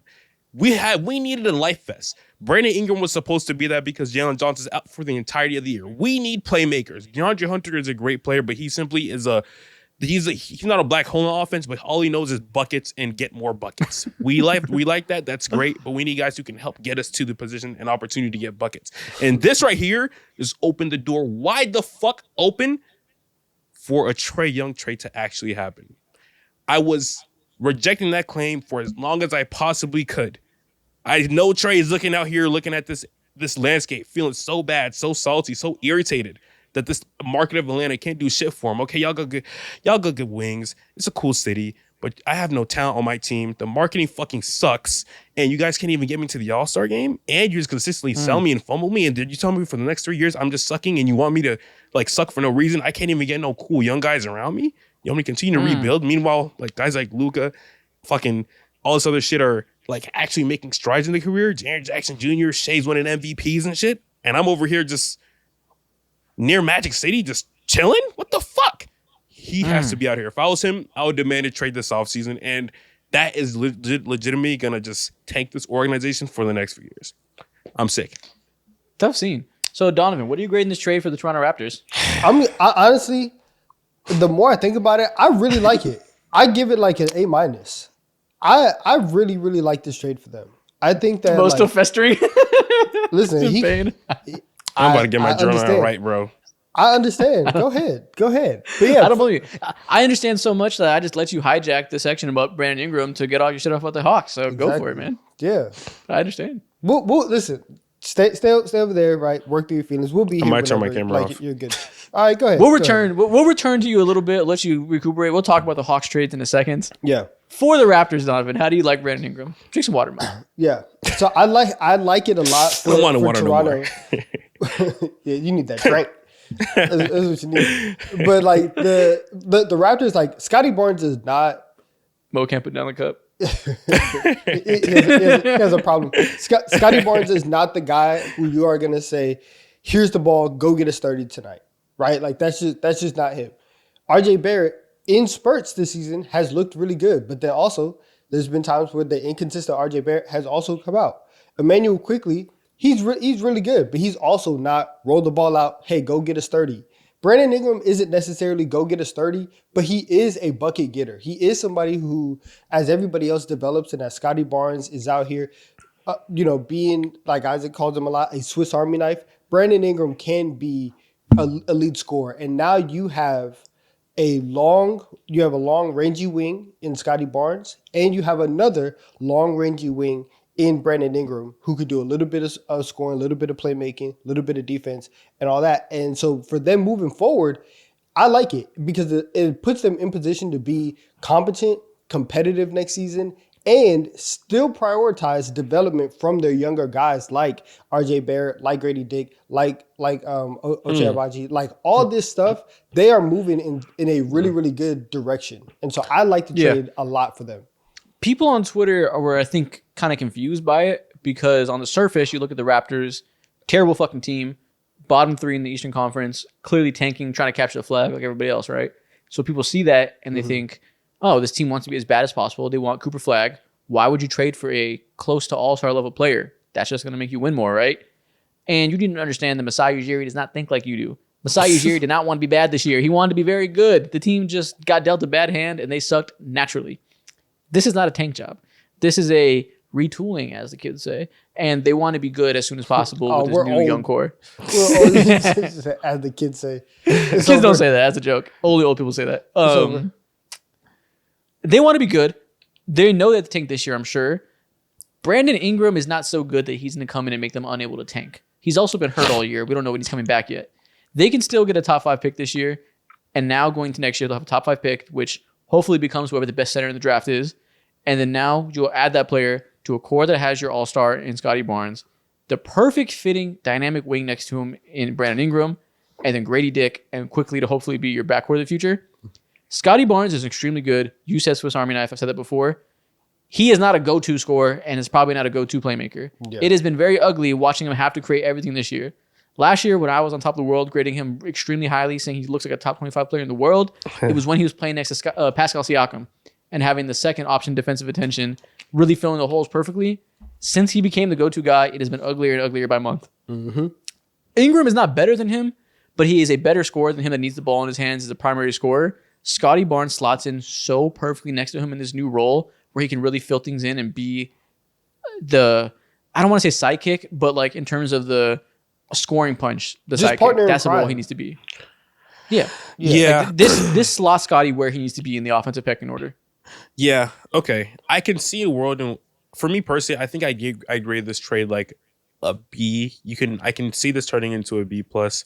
I'm a part of the group that just like looks at this trade, and I'm like, okay, like touching back on RJ Barrett, Donovan. I think this is a clear as day signal that like they don't vibe with RJ Barrett like that, and he's probably going to be offloaded in some capacity during the summer.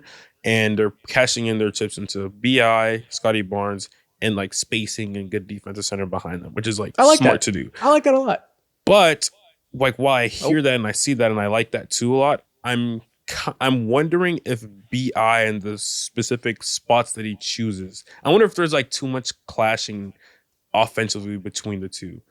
You know? Like I don't know if BI is like, I don't think he has enough juice around the perimeter specifically to go ahead and like fully optimize someone like Scotty Barnes. Now, again, like not every team can fully optimize their star player. They're like, all you can do is the best that you can do at that moment in time. And that's probably what they did do. But I look at this trade and I'm just like, like Brandon was a free agent this offseason, right? Yes. Okay. Which is why it's perplexing to people because he's expiring. He might not resign. I think he probably will because I think Brandon probably wants to feel wanted. He's currently looking for a home, and I think they show commitment. They'll pay him. He'll probably stay, but it's not a guarantee. And even if he does lose, I think, okay, I give this a B plus because this is just an experiment. You're not going to sit down and cry and pound your fist if Brandon Ingram just walks because, okay, boohoo, Kelly Olynyk, boohoo, Bruce Brown, and whatever pick that you gave up, it would suck, of course. But it's not the end of the world, and it's not the reason why Scotty Barnes ends up being unhappy and whatever happens with your organization in the future. So it's a good move overall. I'm not like ecstatic about it, but I'm just like, it's interesting enough to see what happens and develops over time. They have a really good creative offensive coach in Darko. Yeah, I it's true. understand you're basically saying him and Scotty both operate from the mid range, and that's not a natural cohesive fit. I understand that. I think they're versatile. The biggest thing will be, does Scotty Barnes' 3-point shot come back around? I mentioned early last year whenever I was really high on him and I ranked him top 24 in our player rankings. He was shooting 39% for three for that time. I thought he just made a leap and was going to stay there. He hasn't been able to recapture that level of shooting. That'll be a big thing. If he can be that level of shooter to be able to really thrive off ball, then I think it'll be glove in hand fit and it'll go super well. But I can understand your concerns if they just have two guys who aren't high volume 3-point shooters trying to just muscle their way into buckets. And if it doesn't work, if they don't mesh in that way, there's definitely a downside in which they're just very mid. So I understand. Yeah, I'll go but B. it's worth the risk. It's worth the risk though, considering it's low assets that weren't important to your team anyways. For the Pelicans, I'll go B-. Not a great return. You waited too long, but also is because you tried and couldn't find a good deal. I think it's solid. Actually, no, I'll go A-. He is an expiring contract, and you got a first-round pick for him, and you got role players that are good and can help you. Kelly Olynyk is a stretch 5. Thank the Lord we finally have a stretch 5 next to Zion in some capacity. We'll see minutes of it. It won't be the primary look. He won't start. Not games. Missy is the future. Minutes. Yeah, we'll see some minutes of it in some capacity, and we'll see a vision. We'll know what Zion looks like next to a stretch 5. We've never seen it for a single goddamn minute. Now we'll get a taste of it. Not the whole load. We don't have the franchise stretch 5 yet. We don't got the whole load. But we'll get a taste. It's a drizzle. Just Yeah. a sip. It's a splash. All right. Yeah. All right. A dollop, if you will. I'll give him. I'll say B+ for New Orleans, just because I think a big thing for a lot of these teams is like, you got to learn. You have to make the trade when the trade is there. Stop waiting. Yeah. Very rarely is the price of the brick going to go up. It's like it's whenever you think it's the highest, it probably will be, because the league is so unpredictable. Things happen every single night. Like, you might want to get the best return on it right now. And like I saw a couple of people kind of be shocked that Zion didn't get moved, and this is probably New Orleans' last go of, all right, we're going to continue to build around Zion. We're going to see what happens. And next year when they run it back and they have Zion and they have, Olynyk, CJ McCollum is still there, like, we'll see what happens. But Yeah. it's Solid deal. It's not it's bad. okay for them. Next trade, let's talk about one that shook the league. Kyle Kuzma has been traded to the Milwaukee Bucks in exchange for Chris Middleton and what's the rookie they drafted? AJ Johnson and a pick swap. Yeah. This trade is, I'm struggling to find the right word for this. I will simply settle on fucking disgusting. I think if you are I tweeted, I think if you are a Bucks fan, you should be allowed to do one violent act today. I'm not telling you who to direct that at. I'm not saying anybody deserves violence. I'm saying you deserve the ability to create violence in some way, whether it be property damage, whether it be verbal assaults, whether it be any type of rage exerted by you. I would like to give you permission, and I hope the law enforcement agrees, to trade a franchise legend, which I don't think is dramatic to call Chris Middleton. This is a guy that looked like he was going to be a lifer. He is Giannis' partner in crime. He brought you a championship as a closer. He is as important as almost anybody in your franchise's history outside of Kareem and Giannis. Absolutely. To trade him is one thing. To trade him for Kyle fucking Kuzma, Key. as well as dumping your first round pick that you just kept, AJ Johnson, who probably wasn't a good pick anyways, and now you just get rid of him, to make a downgraded player, somebody who has been one of the worst rotation players in the entire NBA this year. I find this to be incredibly disrespectful to Bucks fans. They did this to go underneath the tax and to get a power forward that can allow Giannis to close at the 5. I think the tax is the biggest part of this here. I think they wanted to save some goddamn money, and I find it repulsive. Yeah, with this trade, they're under the second apron, which is, I guess, cool beans. No one really gives a fuck, though, at the end of the day, outside of the owners. But it matters. It matters for team building, but yeah. But at the same time, too, it's like, what other things can you do? Like, you went ahead and traded a pick alongside Chris Middleton, to make this happen. Chris Middleton over the last few games was actually kind of cooking. Of course, he hasn't been like consistently healthy, but over the last few games, he's been better in finding his like natural groove. I think he's been averaging like 13 points and shooting like 40% from 3, along with 4 assists. Like, he is like the playmaking hub not hub, but he is a playmaker out on the perimeter who just helps put things together and makes this Dame and Giannis pairing that can look awkward at times make more sense as time goes on. And right now, like they're just hoping and praying that Kyle Kuzma reverts back to 2020 Kyle Kuzma when he's playing behind Anthony Davis, goddamn LeBron James, and some of the better at the time 3-and-D role players that the league could offer. So Guys, and I think there is a world Kuzma will look better. He will not look as bad as he did last year. I don't know if the juice is worth the squeeze when he's coming from this terrible of a floor right now where he's playing this destructively. You're expecting a lot to change magically overnight, and situation will help. I don't know. Situation cures all. Guys, it's very frustrating because the thing that you are asking from Kyle Kuzma is to be the same guy that he was 4 years ago. That is what you are asking from Kyle Kuzma, and it is a lot. The quotes that he had, the quotes that he put out the other day were absolutely ridiculous for a guy who did not want to be there, actively wants to be on another team and is trying to showcase his stuff, to go out and just be like, yeah, I really didn't care about the game plan. I was just trying to get mine.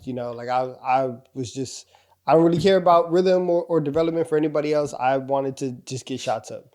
That is very, very damning and very, very. Yeah.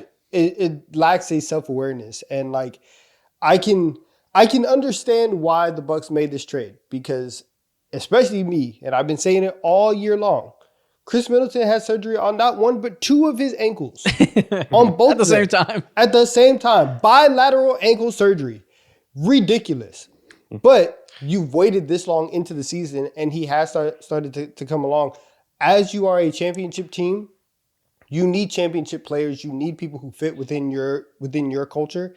And Kyle Kuzma hasn't shown himself to be that kind of player in 2 to 3 years. So I'm not sure how that works. And then also, the other thing that bothers me about this, that I hate when billionaires sit up here and act like broke boys. If y'all don't pay this tax and keep the franchise legend around, what are we doing? It's not just the tax bill. It's also the restrictions to team building. And they're not good enough to warrant being the second apron. Respectfully, I don't care. Some instances you can care. Some instances it's not worth it because you lose value. You can't. Brooke, you are committed to this core, right? Brooke is your center. Dame is your point guard. Those two guys are old. Chris Middleton is old. I think that from a basketball perspective, that is the core that you should have rocked with, and you should have kept it moving. I understand the restrictions from second apron, but again, I think that bringing Kuzma in, doing this for Kuzma is the big detrimental part. And I agree. That's why I don't like it. I'm just saying it's ignorant to not care about the second apron. It does matter. It's not just billionaire money. We can say fuck that shit when you're talking about the Carlton Towns trade because that's your team. You made yourself trash. This is not the case with this team. You can lose Chris Middleton. Moving Chris Middleton is not a problem at all. He is unavailable. He will probably never be healthy for an extended period of time again. It's okay to rip the Band-Aid off and lose that. I agree. Kuzma is where it's disgusting. That's your all-in move. That's gross as fuck, and I think that is embarrassing. But it is okay to get out of the second apron. That is necessary if you're not going to be a team contending for a championship, obviously. Yeah. But you are a team. You have Giannis and Dame. You are a team. Chris Middleton isn't changing that. Come on. Getting out of the apron for Chris Middleton is not... Chris Middleton's not a factor in that anymore. And I do understand that you mentioned those are your four core players. The biggest, most important thing in the modern NBA is health. Every year, the title is won by who stays the most healthy. We see contenders every year. We have horror stories of, damn, what could have been if they stayed healthy. That's the equation you have to play up against. Your four players are old and injury prone. That is bad math to go into a playoff series hoping all four stay healthy. That is almost impossible to expect that to be the case. So if that's the case and you know that's a bad bet, moving Chris Middleton is not an issue, especially it helps you get out of the tax, which also makes it so you can have more assets next year and help your team get better in the coming years. It's not crazy. It's just a thirsty ass situation right now. It sucks that Chris Middleton had to die for the second apron, basically. You're right. I agree with you. The process which they took, I can agree with both sides. It sucks, but also it's beneficial because you do get younger, you do get more rebounding on this team, and you hope that if you do get a little bit of spacing from this 29% 3-point shooter or 30% 3-point shooter that he is this season in Kyle Kuzma. But at the end of the day, it's like, damn, bro, like how Chris Middleton was putting it together.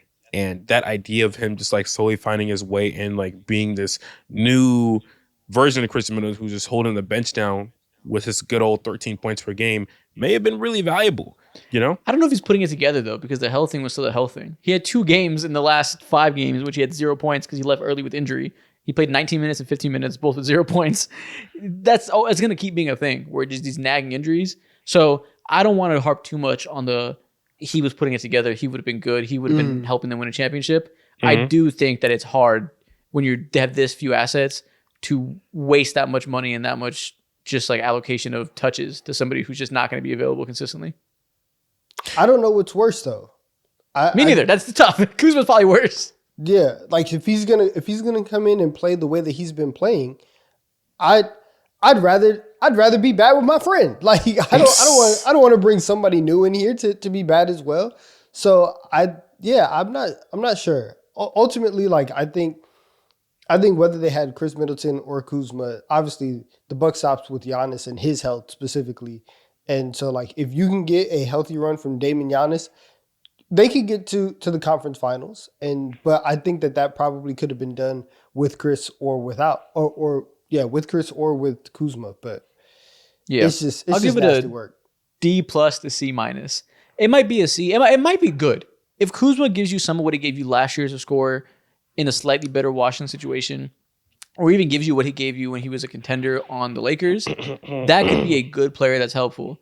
But it's so much just like dreaming and hoping has to occur for him to look like that player again that I can't expect it. So I'm not giving it a super positive grade. Yeah, it's a risk. It's a risk. This is what the trade deadline is fucking about, bro. Yeah. He might prove us wrong. I don't think it's great chances, but I do think there is a world where he proves us wrong. I'm just not betting on it. There's one thing that the Milwaukee Bucks gained. It's more flexibility, quote unquote, at the end of the day. That's for sure damn thing. Okay. Those are our biggest trades. Now we can move on to some smaller ones. Let's talk about the Cavs. Let's talk about the Cavs now and the Atlanta Hawks. DeAndre Hunter is a member of the Atlanta Hawks. The Cavs have been the best team in the East for the regular season thus far, but they have a glaring hole of size from the wing position, especially defensively. DeAndre Hunter does not fix that.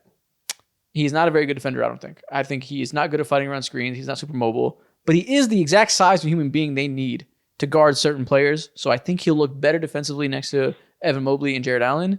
But more importantly, he makes the most unguardable offense in the NBA that much more unguardable. Having that go-to scoring is such a nice just embarrassment of riches for the Cleveland Cavaliers to have for their already crazy good offense. This has to be an A, right, for the Cavs? Mm-hmm. Yeah, it's an A to me. Like if you look at the Cleveland Cavaliers, they have one of the best playmakers in the league in Darius Garland. They also have Donovan Mitchell, who's not a terrible playmaker himself either. Evan Mobley has playmaking chops. Okay, then you look at the bench, you got Ty Jerome, who's having a great year, and he's a great playmaker as well. Karis LeVert is there as well, and there's just like only so much playmaking that you can have on a team. And I think it's an A trade because you see what someone like DeAndre Hunter provides offensively. Yes, take that 100 times out of 100 because you've seen Evan Mobley have his days offensively. You've seen Donovan Mitchell even have his days and Darius Garland have his days. Just add another scorer, a flamethrower in which that DeAndre Hunter is. I think he takes like 6 threes a game. He's smacking the fuck out of him this year. Like this version of DeAndre Hunter, the Hawks sold high as hell on him. And that's what he is now. Defensively, okay, they didn't sell high as hell. The return is not great. When it comes to what he has been over the last course of his entire career, this is the highest that they sold him for. Sure, possibly done. But I'm gonna give this a D for the Atlanta Hawks. I think they returned Karis LeVert, Georges Niang, 3 second-round picks and 2 swaps. We'll see what those swaps are. I imagine it is in an era in which you do not think you will be better than the Cavs. Cool that they got the swaps. They might end up being diamonds in the rough. I would expect the Cavs to be good for a long time with Evan Mobley and Darius Garland so long. So I'm going to assume those swaps are not going to amount to shit. I wanted them to sell high too. 3 second-round picks is not a lot. They ended up using those second-round picks to flip bogey for Terrance Mann and Bones Highland, which is fine, I guess. You mentioned earlier how the team has put Trae Young in a spot where it would almost be asinine to not request a trade. This is a part of that, I think. To get no compensation back in terms of first-round picks you're not selling high. You're selling medium at that rate if the return is that mediocre. So if you look at this Hawks team, like I think DeAndre Hunter and Caris LeVert are the same like level of players. They're not changing your world, but they do provide like Things, very, very good, like useful things. They have holes in their game, absolutely. But they provide like really serviceable things that any contending team like would love to have.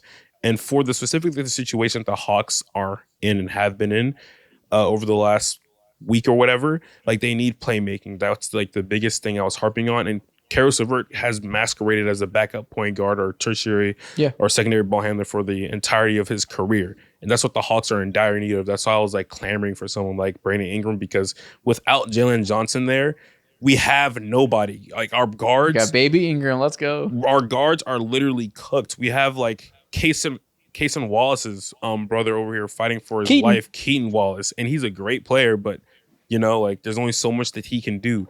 That's why I'm like, I can't look at this trade and give this a D, because just I think I was clamoring earlier, like just a couple months ago during the offseason, we wanted to trade for DeAndre Hunter, but there were no takers whatsoever. And this is the highest that we possibly could have sold him for.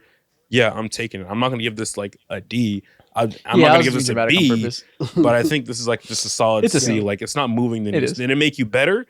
Well, maybe it made you a little better, but it's not changing your life. Cool, we made like 3 more buckets than we would have with DeAndre Hunter. But it's like it doesn't make you that much better at all. It makes Trae Young's life a little bit easier because Caris LeVert's going to go in there and masquerade as a secondary point guard.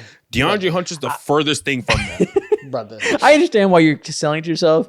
Trae Young's life is not meaningfully going to be easier. I'm sorry. It will not matter. It does. It will be, just because like Mo said, it now puts the pressure on Trae Young to ask for a trade, and he will go to a different team.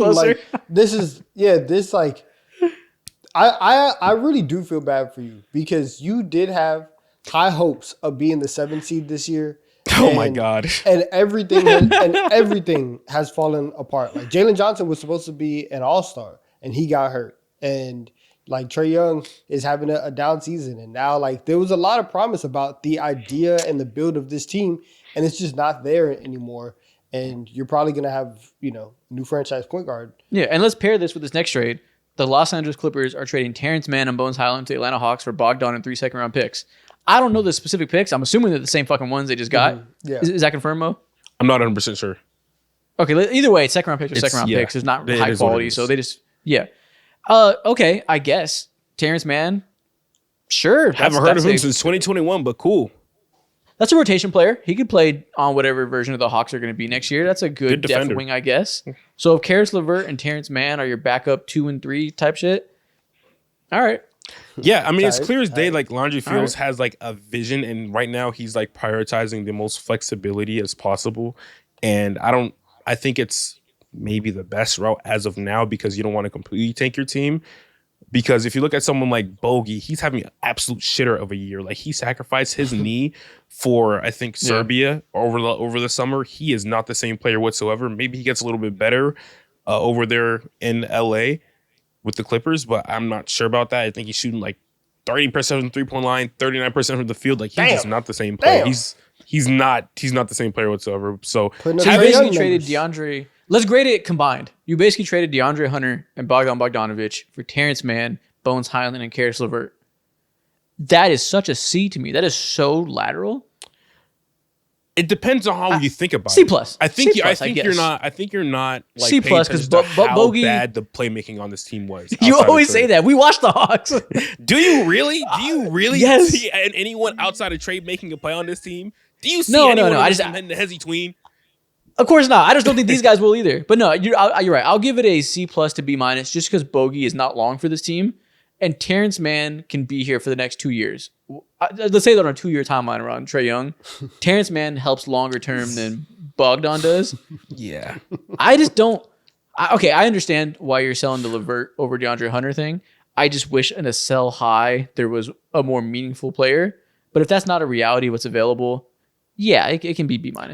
Yeah, I mean, there's a world I don't think people understand. I love DeAndre Hunter so much and having the best season of his life, but there's been time and time again where you see this big wing coming out of Virginia, got Kawhi Leonard comparisons and all that. He consistently has been disappointing us in every single metric ever, bro. When you see big wing, oh my god, like I want to see how he looks like against Jason Tatum and Jaylen Brown. He looks like he's Trae Young size out there, bro. I seen him time and time again just shrivel, and now that he's finally like coming into his own light, who knows if this is gonna be him now? If it is him now, cool. I hate that it happened too late for us, but it is what it is. Right now in the situation, like we need some guys who can make Trae's life easier and make Trae less stress. You know what bothers me? It's not for the long-term value. No, I'm thinking about it. It bothers me because all this did was make them worse this year in hopes of it making them better next year when Jalen Johnson's here.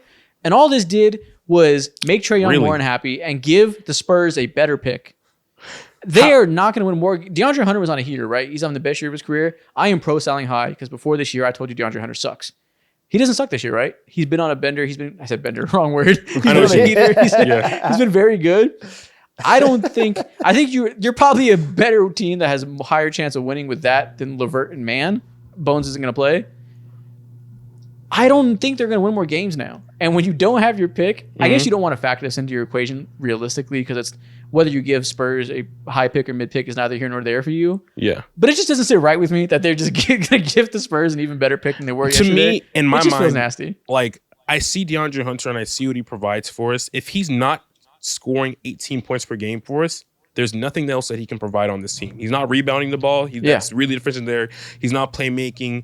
His defense is sketchy at times. If Karis LeVert is not giving us a cool 15 points per game, I know what he's doing. I know he's at least like contributing in other ways and helping out Zachary. We should say like it's about like the other players on this team around Trae Young, and that's why I'm like, okay, this is a better trade. DeAndre Hunter was giving you 18 points per game. No, but when he's not though, like obviously, like, I know, of course. But like, there's just a myriad of ways where we can win now, instead of just like one way. So there's a void that we need to fulfill with Jalen Johnson, and right now we're just reeling and we're fighting for our lives. That's the best way to put it at this point. Let me stop downing it worse than it is. I understand you're imagining a world in which it works.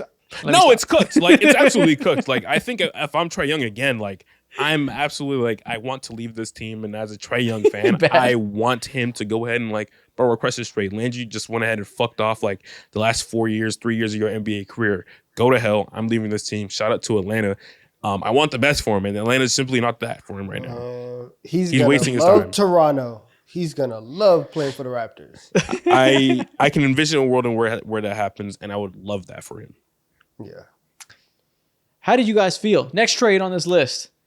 How do you guys feel about the Phoenix Suns trading a first-round pick in 2026 and Jusuf Nurkic for Cody, Martin, and Micic? Man, at this point, trade to get rid of Jusuf? That's one, yes. And that's why at this point, just keep him. Just keep Nurkic. Like it would honestly been better for your team if you just said, Jusuf, go home and don't come back. Like attaching an asset and attaching a first round pick to get rid of Nurkic when you are already so desolate in your draft capital is wild. And like maybe you felt like maybe they thought that they were gonna go get Jimmy Butler. And that's why you made that deal to flip the 1 first round pick into 3 and all that stuff. And now you're just sitting around with 3 first round picks and you're like, oh, it's the deadline. We were gonna do something anyways. I understand it. I don't think it's like you're exactly amazing. Right. That's exactly why they did that. You're so right. They're so stupid. It's like, okay, I guess, but I think losing the first round pick at this point is worse. Yeah. That's worse than the positives of getting back what you got back in the trade. So it's like, all right, fine. But like you're still this is an A for the Hornets. The Hornets got a first round pick. The Hornets got a first round pick for a replacement level wing player and a bad tertiary player that came along with it. Yeah. That is a dub. I'm not gonna lie, bro. And the Hornets are kind of cooking this trade deadline. Like this new regime that they have going on, they're like, yo, they see the bullshit that this past regime has been on. They would just call them fake stupid? tanking. They're smarter now. Actually, I think right now, Like an I'm ahead of hour ago. I Like think an they're a hour little ago. bit- Did we they're- not just call them stupid? They're ahead of the curve now. I think I see what they're cooking. I see the vision. They see the past regime was like half-ass rebuilding, and they played fake basketball with Terry Rozier, Gordon Hayward, and they were playing demons. And now, like y'all thought y'all were ass. Fuck that. I'm gonna show y'all what ass really looks like. And they pull their they pants down and they're understand. slapping that They shit. understand that they have to tear it down again. That was crazy. I got a big What the representation hell? waiting for you right now. Yeah, calm down. Yeah.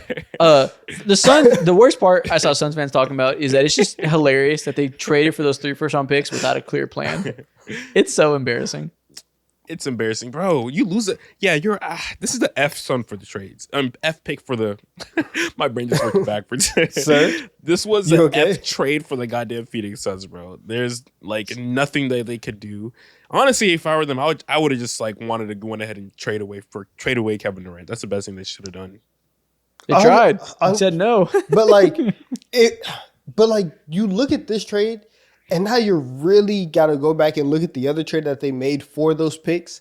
It's like, why would you do that? Unless you were on the phone with Miami or with anybody and they were like, hey, we can get this deal done, but like, I wish you had 2 first round picks and then we could get this deal done. And then the Suns were like, all right, hold on, I'm gonna put you on hold and put them on hold. Go get that deal done. Unless that was the case, why would you make that deal to go flip that pick into this other stuff? A lot of it seems very.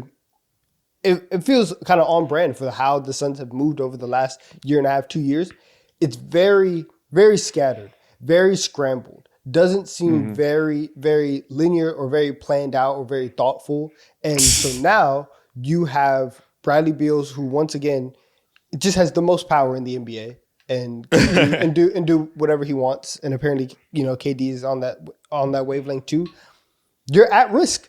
You're at risk of missing the play-in because now, once again, the Warriors just made a deal, and the Spurs just made a deal, and the Suns are 10th in the conference. And they can miss the play-in, and now what? Yeah, the Sacramento Kings ain't going nowhere. They're still gonna like get their pesky wins here and there. They're gonna get their 41 wins. Yeah, exactly. 42 wins for sure. Lock it in. It's a tough scene for over there in Phoenix. I don't like it for Phoenix. I hate to be them. Speaking of tough scene, let's move on to the next trade. The Washington Wizards are trading Jonas Valanciunas to the Sacramento Kings for Sidi Kosoko and 2 second-round picks. This is a trade that happened. This is one of the trades of all time.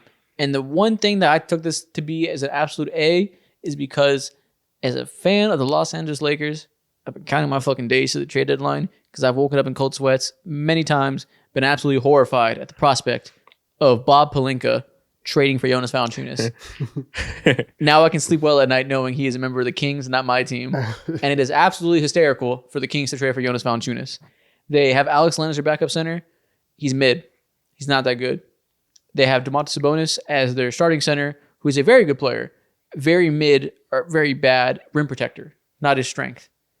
The only way to change this team and get rid of one of those 2 things, find a more mid rim protector until we find the worst backup center. And they did that. They replaced, they brought in another bad rim protector now to double down. It's gross. Why would you want to see this player on this team? This is Domantas Sabonis' team. He's like, you know what? You traded away my partner in crime. Go ahead and give me my Lithuanian brother and Jonas Valanciunas and make me happy. If I'm gonna have a bad time, at least let me have a bad time with one of my guys. And they want to run those double big lineups. I see the vision, Domantas, and this is the W for you. Gang. All right. Yeah. F. I don't fuck the friendship. Jonas Valanciunas is cooked. This is an F. Shout out the Wizards for getting 2 second-round picks for Jonas Valanciunas. Hey, good job. They've been cooking low key too this trade deadline. Yeah, I mean, shit. They got rid of really bad players and got picks for it. So, shout out them. Next trade. This is another nice little piece of brain dead work from Nico Harrison. We mentioned it earlier, but we didn't fully talk about it. Caleb Martin was traded to the Dallas Mavericks in exchange for Quentin Grimes. And so it was Quentin Grimes and a 2nd-round pick for Caleb Martin. Brother. My only question is why? Step away from the phone. Nico, stop calling people, man. Stop calling people. Every time you pick up the phone, you make a mistake. Stop it. I don't like this move for Dallas. Quentin Grimes this year is averaging cool 10 points, and he's shooting like 40% from the 3-point line, 45% from the field. Caleb Martin and Quentin Grimes are like the same level and caliber of players. They're obviously different in certain ways, but Quentin Grimes is like 5 years younger. It's like 24 years old. And he's more efficient. He's just better in most meaningful ways. Okay, so I understand why they did this. I'll explain why I think they did this. I don't think it's smart, but I understand. But let me hear it. This is the one, you have to talk dumb for this to make sense. You have to. Come on, say the stupidest shit ever. So Caleb Martin is a basketball player, and don't do that. So I think this team understands Luka Doncic is gone. They need ball handling, right? Quinn Grimes has been extremely good playing next to their ball handlers, but he's not a ball handler himself. I don't think his juice as a ball handler is quite as good as Caleb Martin's. True. So maybe they see that as a better fit playing off of Kyrie Irving. He's a little bit better at attacking closeouts and creating. But more importantly, Quentin Grimes is a pending restricted free agent. They're not going to want to pay him. They couldn't come to an extension. Caleb Martin is cost controlled. So there's less variability. You know he'll be around for several years, and you know he might have an equal, if not slightly more optimized skill set and habits. And the money factor isn't going to be a thing. You're not going to have to pay him more with Quentin Grimes. So if he goes off in this next couple months, it'll be more expensive. That's gone. Wait, but with that being said, just give me the good player. I don't think it's smart, but that's the thought process. And the reason why that doesn't make sense is Nico Harrison said that the Mavericks are ready to win championships now. Defense wins championships, and they just acquired an all NBA level player with an all NBA defensive mindset, and so they're ready to go make a run right now. So why are you making moves for next year, right? Why are you making moves for things down the line in 2-3 years when you might be gone by then? Nico Harrison, in your words. So again, why are you trading away Quentin Grimes? Come on, Nico. And I guess you could say Max Christie is a similar player that you can afford to lose Grimes now as that kind of 2-guard defender, and maybe Caleb scales up a little higher to guard more wings. So maybe you're not going to play Grimes and Christie together. Maybe that's another thought process. Again, it's not out. It makes somewhat sense. Yeah, it does make sense. It just feels like if they were more hamstringed and like in a more tough financial situation, I guess I could understand it. But at the end of the day, the talent is a talent, and I think Quentin Grimes is a good player, and I wouldn't want to get rid of him for a worse player. Yeah, and then on top of that too, like a second round pick. The fuck are you? I mean, the second round pick is a second round pick, but why? Like, why'd they have to give up pick value? That's dumb. I know my player is better, and I also know like he is like more whatever versatile on teams or whatever, and he's younger too. But please just like take him. And also on top of that, thank you. Here's I'll pay you to take him. I'll pay you even more. There you go. Fuck, good assets. I'll pay you to take it off my hands. Like, what is wrong with Nico's? He's gonna have to like. I don't know what. Listen. You just traded away.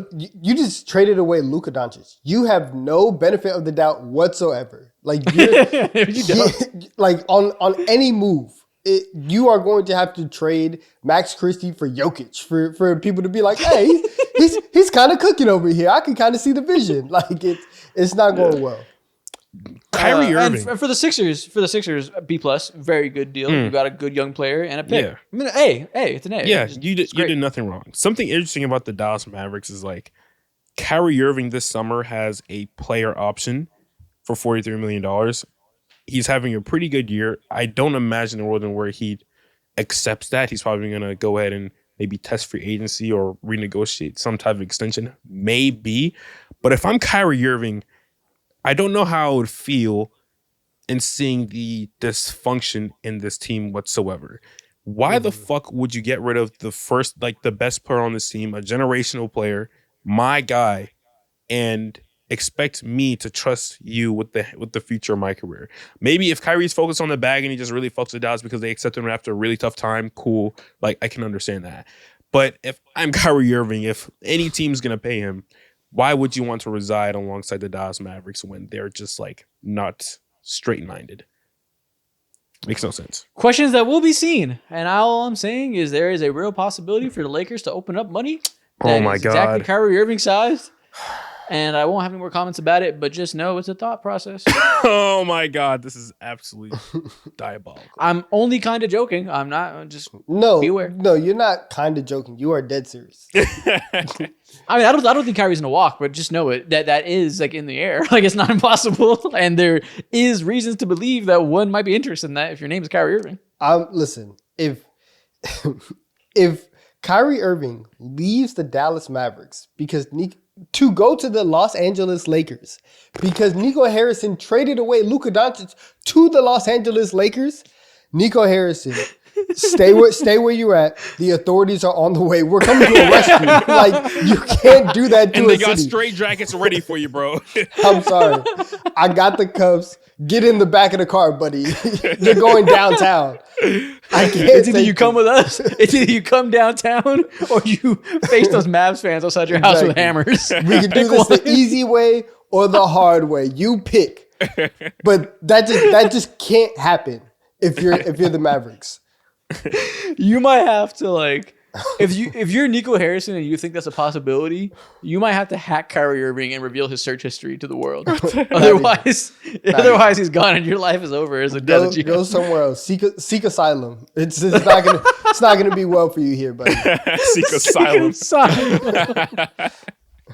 Seek political refuge, bitch. Go see if you can sleep on Masai Ujiri's couch or something. That can't happen. I know the relationship with Canada isn't great right now, but they might take you. Yeah. We'll see. You'll be all right. They'll let you in. Man, That's hilarious. And with that being said, we are 2 hours into the show. That is all the trades I wanted to highlight today of the grade. Everything else was too small to talk about. Yeah. Shout out Detroit for getting Dennis Schroeder. I think that's a good fit. Shout out other teams for doing other things that I can't remember. I need one All L of to you give did out. great. I need a single L to give out. The Memphis Grizzlies, seeing what happened with Marcus Smart, they traded him for like 2 first-round picks, and now they're trading him away for another pick just for like a whatever player. Kind of sucks, and it's sad to see. That's all I'll say about it. They dumped him. Yeah, they dumped him for 2 second-round picks. That's kind of sad. So is the way he's been playing, though, so I don't really care. It's a Cut your swing and losses. miss. It's a swing and miss in this league. Yeah. Tragic. Hey, scene. buy him out. We need a defender next to Luka Doncic. Buy. Oh my Marcus Smart God! out. Bring him Shut in. up. You mentioned that. Shut Holy up. shit! Somehow you always tie it to the goddamn Lakers. We get it. Can we go on to TikTok time, please? We're on to TikTok time.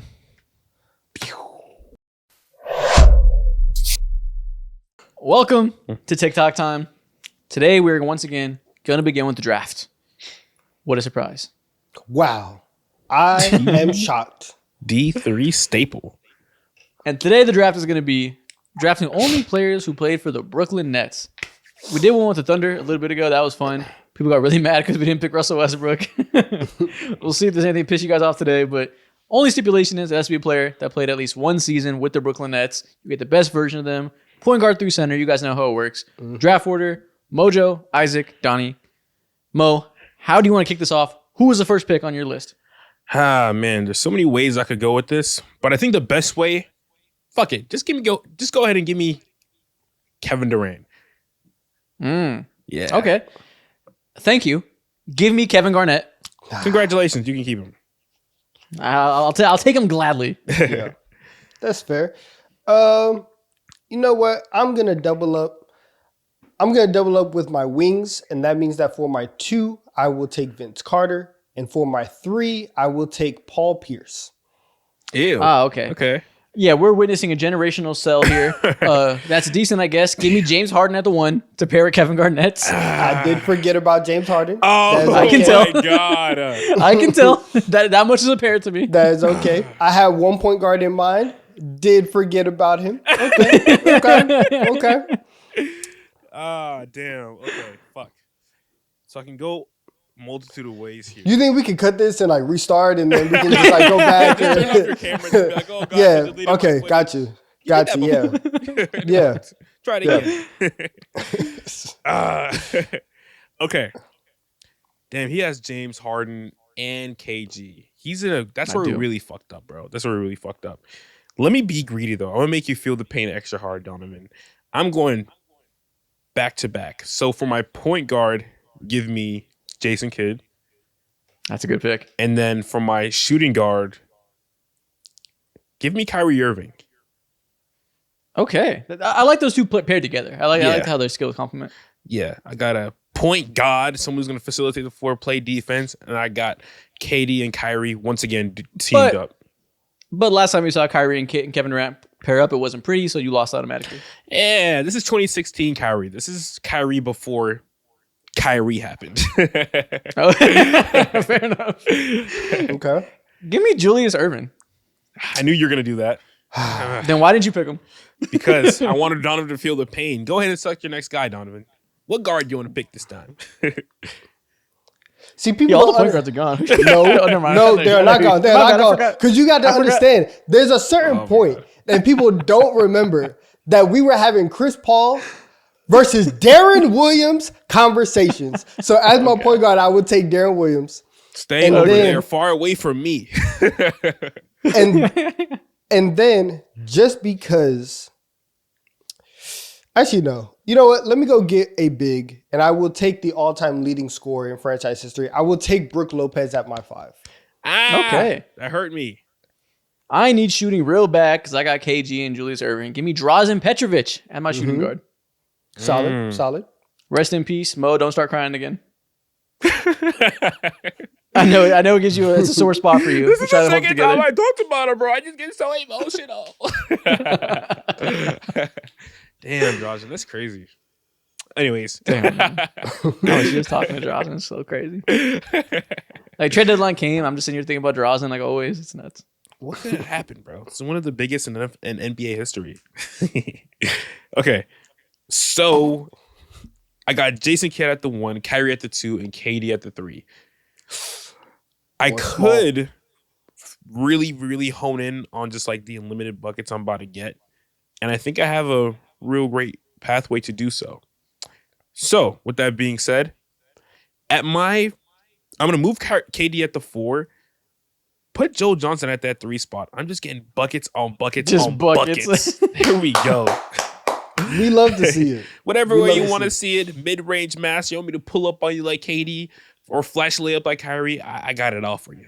You're building and one mixtapes. I'm building wins. Give me AK-47. Give me Andre Kirilenko on my power forward. All right. Okay, That's fine. cool. Lane basketball, no one cares. Wait, Mo, did you pick Wait, twice? no, Wait, Mo, did you pick Mo, twice? Mo, it's your turn.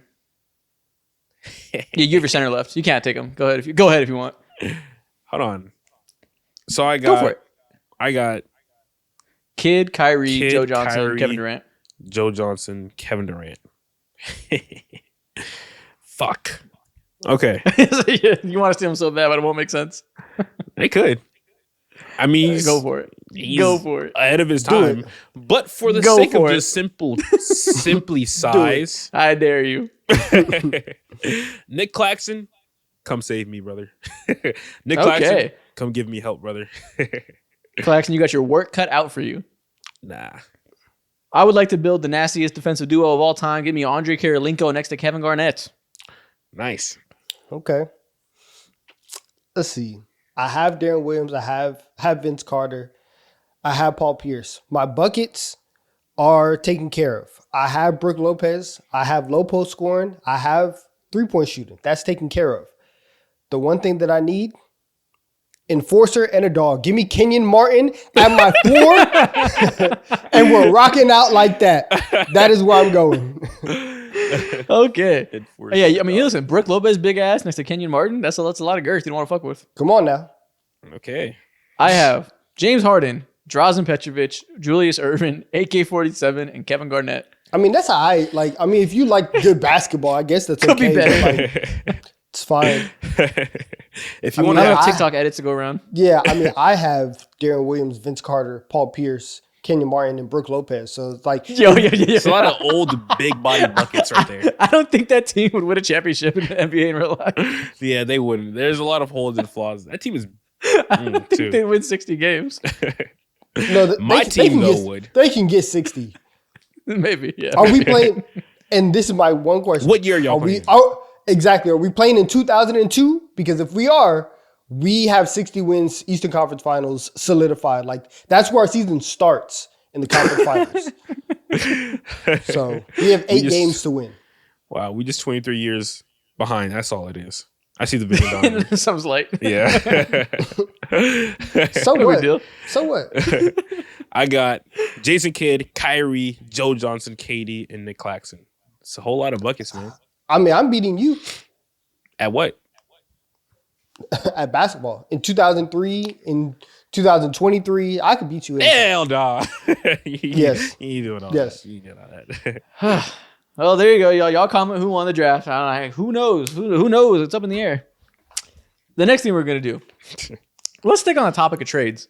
One of these trades that happened this week matters more than others. Has been talked about more than others. So, in the spirit of that trade that shall not be named, otherwise you guys are gonna crucify me. I want to have us put the worst trades in NBA history into a tier list. Let's do it. Okay, let's do this. I have 8 of the most asinine decisions ever made, and you guys know how it works. S through F, tell me where this ranks. So Let's start off. So for this, S would honestly be the worst trade. Yes. Okay. F would be it's kind of defensible. It's not too bad, I guess. Okay. Because, we're gauging it on the badness, not the goodness. Gotcha. Let's start off with the good one to set the bar. We have the Brooklyn Nets trading for Kevin Garnett and giving the Boston Celtics Jason Tatum and Jaylen Brown. 2 All-Stars is tough, man. 2 dudes who won NBA championships for the Boston Celtics. Because they went ahead and got it all done, especially, this has to be an S tier level of just like unfortunate and just stupid. Yeah, to directly gift another team a championship and to directly gift a team as vile and repulsive as the Boston Celtics a championship, I'm giving this S+. This is the worst decision anybody's ever made because it benefits the worst people on mankind. And you did it for geezers. It was also stupid as fuck. There's that too. Yeah, like Kevin Garnett and Paul Pierce were so washed. They were so cooked at this point. But honestly, like the amount of draft capital that the Celtics were able to extract, honestly, set the bar, set the standard for the next decade of like, this is how you fleece an NBA team. This is what you are supposed to get when you are robbing somebody. This is how it goes. I think personally, Danny Ainge should have got a murder charge or at least attempted murder. That's fair. And now, listen. Some kind of felony. He's a witness protection program right now in Utah. He's paying for it. But he did it. He's on a farm somewhere. Yeah. Drinking sodas. Sodas, that's Okay. moonshine. Well, Utah, they love them some sodas. Yeah. Next up, let's throw it back a little bit. Let's go back to the olden days. We got the Utah Jazz trading 3 first-round picks for Gail Goodrich and giving the Lakers Magic Johnson. 3 first-round picks. Hey, back in these days, these dumb GMs didn't know what first-round picks were for. They were tossing them out left and right. Gifting Magic Johnson to the Lakers is hysterical. I'm not going to lie. That's one of the most hilarious decisions. That honestly saved the NBA as well. Like, who wants to see Magic Johnson like build such a fantastic career over here in the middle of nowhere in Utah? That ruins half of his aura. So now that you say that, this is an amazing trade. This was good for everybody. So this is go F tier. It's not that bad because it really helped the world. Yes. Yeah. Absolutely. I think like for the greater good, it had to be done. I'll go F. We had to sacrifice the Utes to save America. I love it. You know what? Maybe you guys deserve some credit. Shout out Utah, man. Yeah. The game, I have a job today. The game I love exists because of you and what you were willing to sacrifice for the NBA to put a star in Los Angeles and put the game back on TV. Thank you, Utah. Thank you. I might start drinking more sodas. Yeah. I might watch some BYU games. I might throw some tofu on the grill. Tofu on the grill. Okay. Next up, let's find one. How about the Atlanta Hawks trading Luka Doncic to bring in Trae Young? The Atlanta Hawks actually won that trade as far as I'm concerned. Luka's gone, bro. He was going to be out either way. This is an F tier. Trae Young wishes he was gone. This is a terrible trade. They didn't win shit. No, I'll say C. It was like it's a little bit defensible just because you're trading it on draft night. You don't know exactly how everybody's going to pan out. Yeah, it's not as bad as some trades on here. You didn't gift anybody a ring, but it wasn't smart. It wasn't smart in the moment. We knew it was dumb at the time. And just because you had the longevity to beat Nico Harrison in the long run, I'm not giving you any props for that. Well, I mean, we're not an all-time idiot, so that's great. Like we are. If I go across the street and I box a 5-year-old and I win, you're not going to pat me on the back. I am, because a win is a win. Who cares about age? The fuck? Dumb's so dumb. Yeah, exactly. I count them all up. It's tough out here. He should have had his hands up. Exactly. What? A first round knockout is a first round knockout. Yeah, exactly. Just be smarter. Duck and weave, dummy. What are you doing? But yeah, no, this is an objectively bad trade no matter how many years pass. But it's not as bad as something like the Kevin Garnett trade that's an S tier where I think this has to be gauged in part based on how we thought in the moment and what the outcome was. It's got to have some hindsight. And this doesn't have the gravity of some of the other ones. Yeah, like if Trae Young wasn't an all-star and he was just a borderline all-star, then it's like, okay, like it's probably an L. But he was able to lead us to Eastern Conference Finals, gave us one great year of A+ Atlanta Hawks basketball. But that's why it's not one of the worst. And that's more than you can ask for as an Atlanta Hawks fan when you're never guaranteed A+ basketball. You're almost always guaranteed C- basketball as the world's best 41-41 team. So that one year was essentially a three-peat 4-year standards. That's true. But also, listen, the Hawks made it to the conference finals before the Mavericks did with Luka. So he got him. He did beat them. He did beat them to that.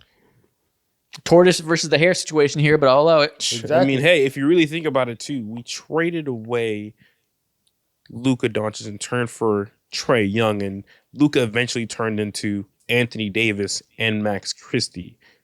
So in my mind, we actually win that trade.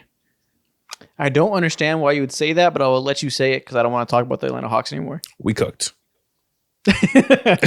Next up, we have the Oklahoma City Thunder trading James Harden because they're cheap.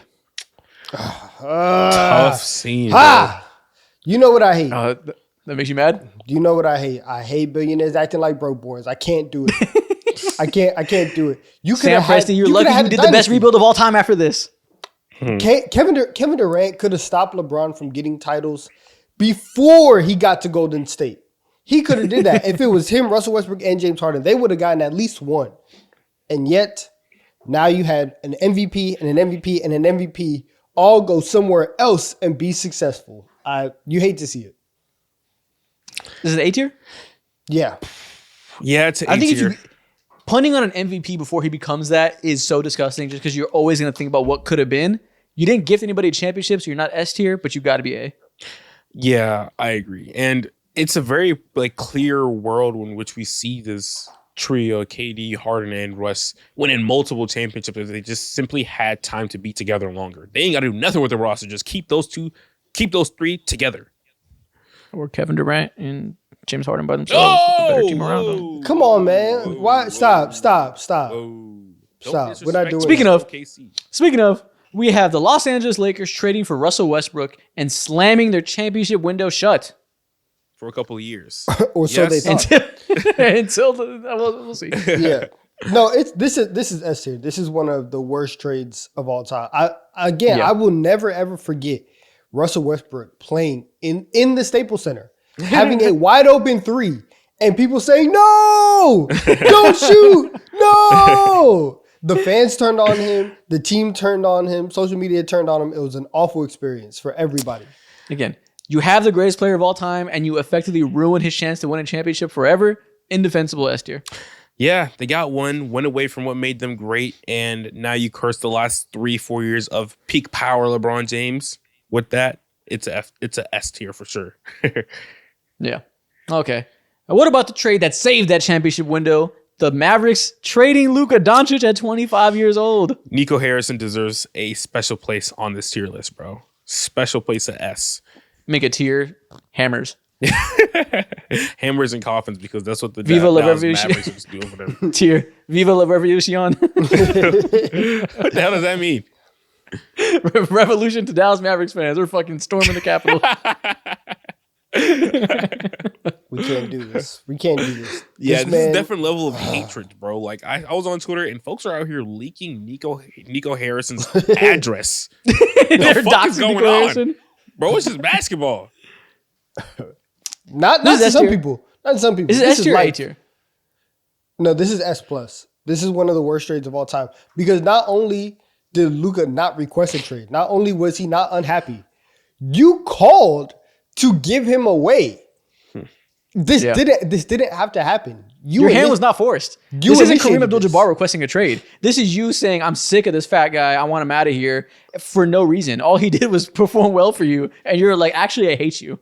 Actually, I want you out of my fucking sight. And I'll do anything necessary to get you out of here. You said, I hate you. I don't know if you're going to re-sign this contract. And plus, you're kind of tubby.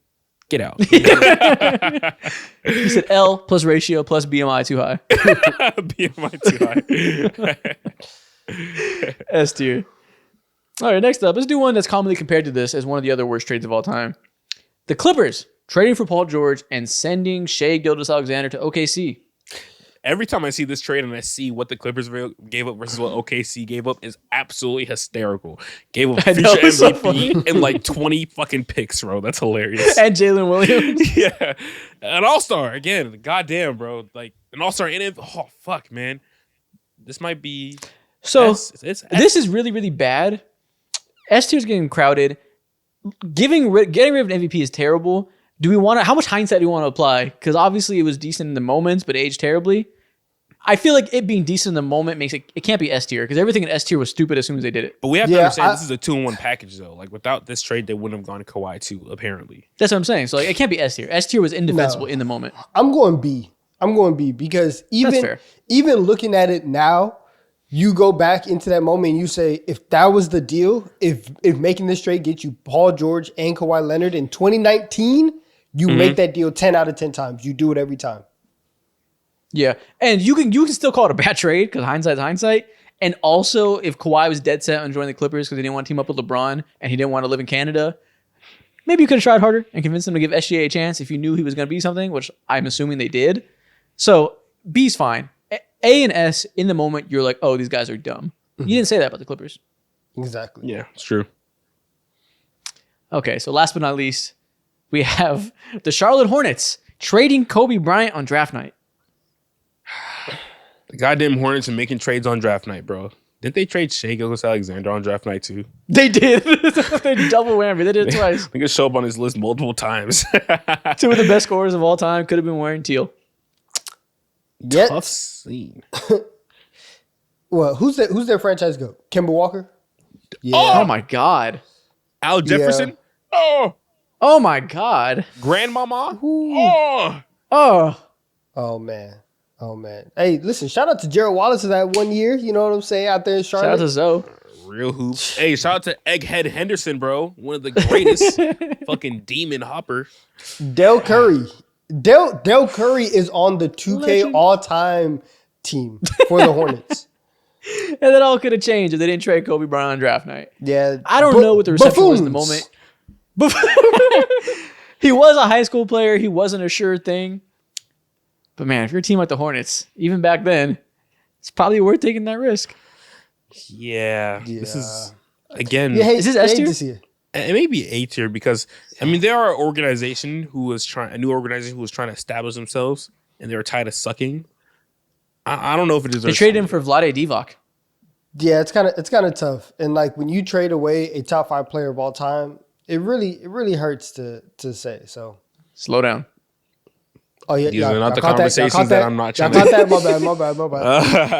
My bad. Keep it pushing. The way I said that sounded like the slow down. Yeah. Grab the wall. You're gonna get up and start busting it down on that wall, Isaac. Yeah, maybe A tier. It was an unknown. You couldn't know Kobe's gonna be the second greatest shooting guard of all time. Guys, better. Wobble like you're trying to make it. Yeah. We're going A tier? Yeah, let's do A tier. Man, that thing was a movie. Man. Oh, middle school dances were crazy. All right, so to recap, S tier, we have Kevin Garnett to the Nets. We have Russell Westbrook to the Lakers and Luka Doncic to the Lakers. A tier, we have James Harden to the Rockets and Kobe Bryant to the Lakers. B tier, we got Shai to the Thunder. C tier, we have the Hawks passing on Luka. And F tier, we have Magic going to the Lakers. Mm-hmm. Do we want to change anything? Man, Normally, whenever we do tier lists, I don't want to change anything because we normally make them perfect. I kind of feel the same way here. I kind of think we made another perfect tier list, so I don't think any changes there we go. need to be made. There we go. We're all in agreement. That's the end of the segment. Let's wash our hands. I love a good dub. Next thing we're going to do, I'm going to name 6 NBA players. You have to tell me 3 of them. You have to pick 3 that will be Hall of Famers or 3 that are not. They're not going to make it. Okay. New variation. Let's do it. Yeah, so you've done stuff like this in the past. It's essentially a blind ranking. You put them into 2 pools. One, they'll make the Hall of Fame. One, they won't. Let's do it. First name, Jason Tatum. Hall of Famer. That's easy. Yeah. He's not an MVP. He's an Olympian, an NBA champion, hella first Donovan, team All NBA. Does it hurt your heart to say that? Donovan? What? Did you not hear me? No, I didn't hear you. He's zoned out. I said, does it hurt your heart to say that? I mean, nah, sometimes bad stuff in the world happens and you just have to learn how to, live with it and move past Learn it. how to cope. Put Yeah. one foot in front of the other. Keep going. The Jason Tatum hate died. Yeah, I mean, it's you just lost the war. You just learn how to live with it and you keep it moving. But there will be brighter days again. So I'm okay. But yeah, The agenda will thrive. Yeah, Bro, Jason he's just Tatum, making a Hall of Fame. That's it. You're acting like a natural disaster just happened. It might as well be for him. Yeah, I can't take it. Nah, but he's a Hall of Famer. He is. Yeah, obviously. Easy one to start. Derrick Rose. You only have 3 spots. He's iffy. What do you think? He's on the He's line. 2 on the line, and I'd rather First just, Yeah, I want to keep him so bad because I think he'll be the only MVP of all time to not make the Hall of Fame. If you want to keep him so bad, do it. It's your list. Nah. But there's other players who probably have stronger arguments, though. So let's wash our hands off him for now. Okay. Devin Booker. No. Damn, He's not on pace? No. he's the Suns' all-time leading scorer. What do you mean? Cool. Then he can be in the Suns Hall of Fame. He's not going in the Pro Basketball Hall of Fame. No. Why? What does he have to do to make it? Yeah, went to the NBA Finals, played a key part in the Olympics this past summer. Again, No, I'm not doing it. I think he might be. Actually, I kind of want to put him. But if it's a might and a no, I guess you guys. If he's 2 on the line, Donovan, then okay, let's wash our hands off of D-Book. He better come up with banger names, Donovan, or else it's over. Okay. Only 1 spot left, and you better be careful. Okay. Jaylen Brown, Finals MVP. Oh, Donovan, do you see what you just did? Are you aware of this catastrophe you just created on this list? Guess what? Jaylen Brown is not going to be a Hall of Famer because he doesn't have the 5 rings yet. So we're gonna put him. We're gonna put him there, and we're just gonna keep rocking. We have no more So space. you putting him in nah? Yeah, we're gonna put him in now. So all 3 spots are gone. Yeah, We have no more space left, Donovan. I understand what the situation is, man. I get where we're We should have at. put D-Book there. He said, God forbid, I'm not putting Jalen, regardless if it fucks me in the game.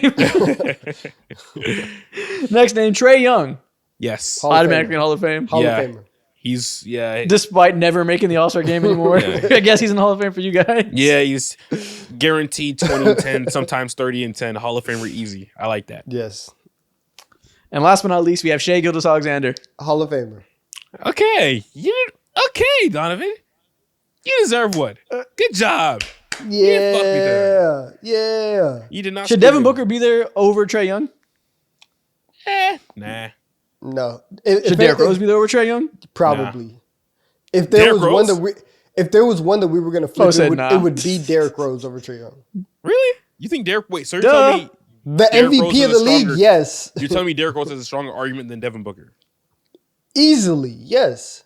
We're hating on Devin Booker a little bit. I think he'll probably make it eventually. I think D Book probably makes it over Derrick Rose. Trae Young's aside, I think he has a stronger argument. That would if there's I'm gonna be nice. I'm gonna be nice.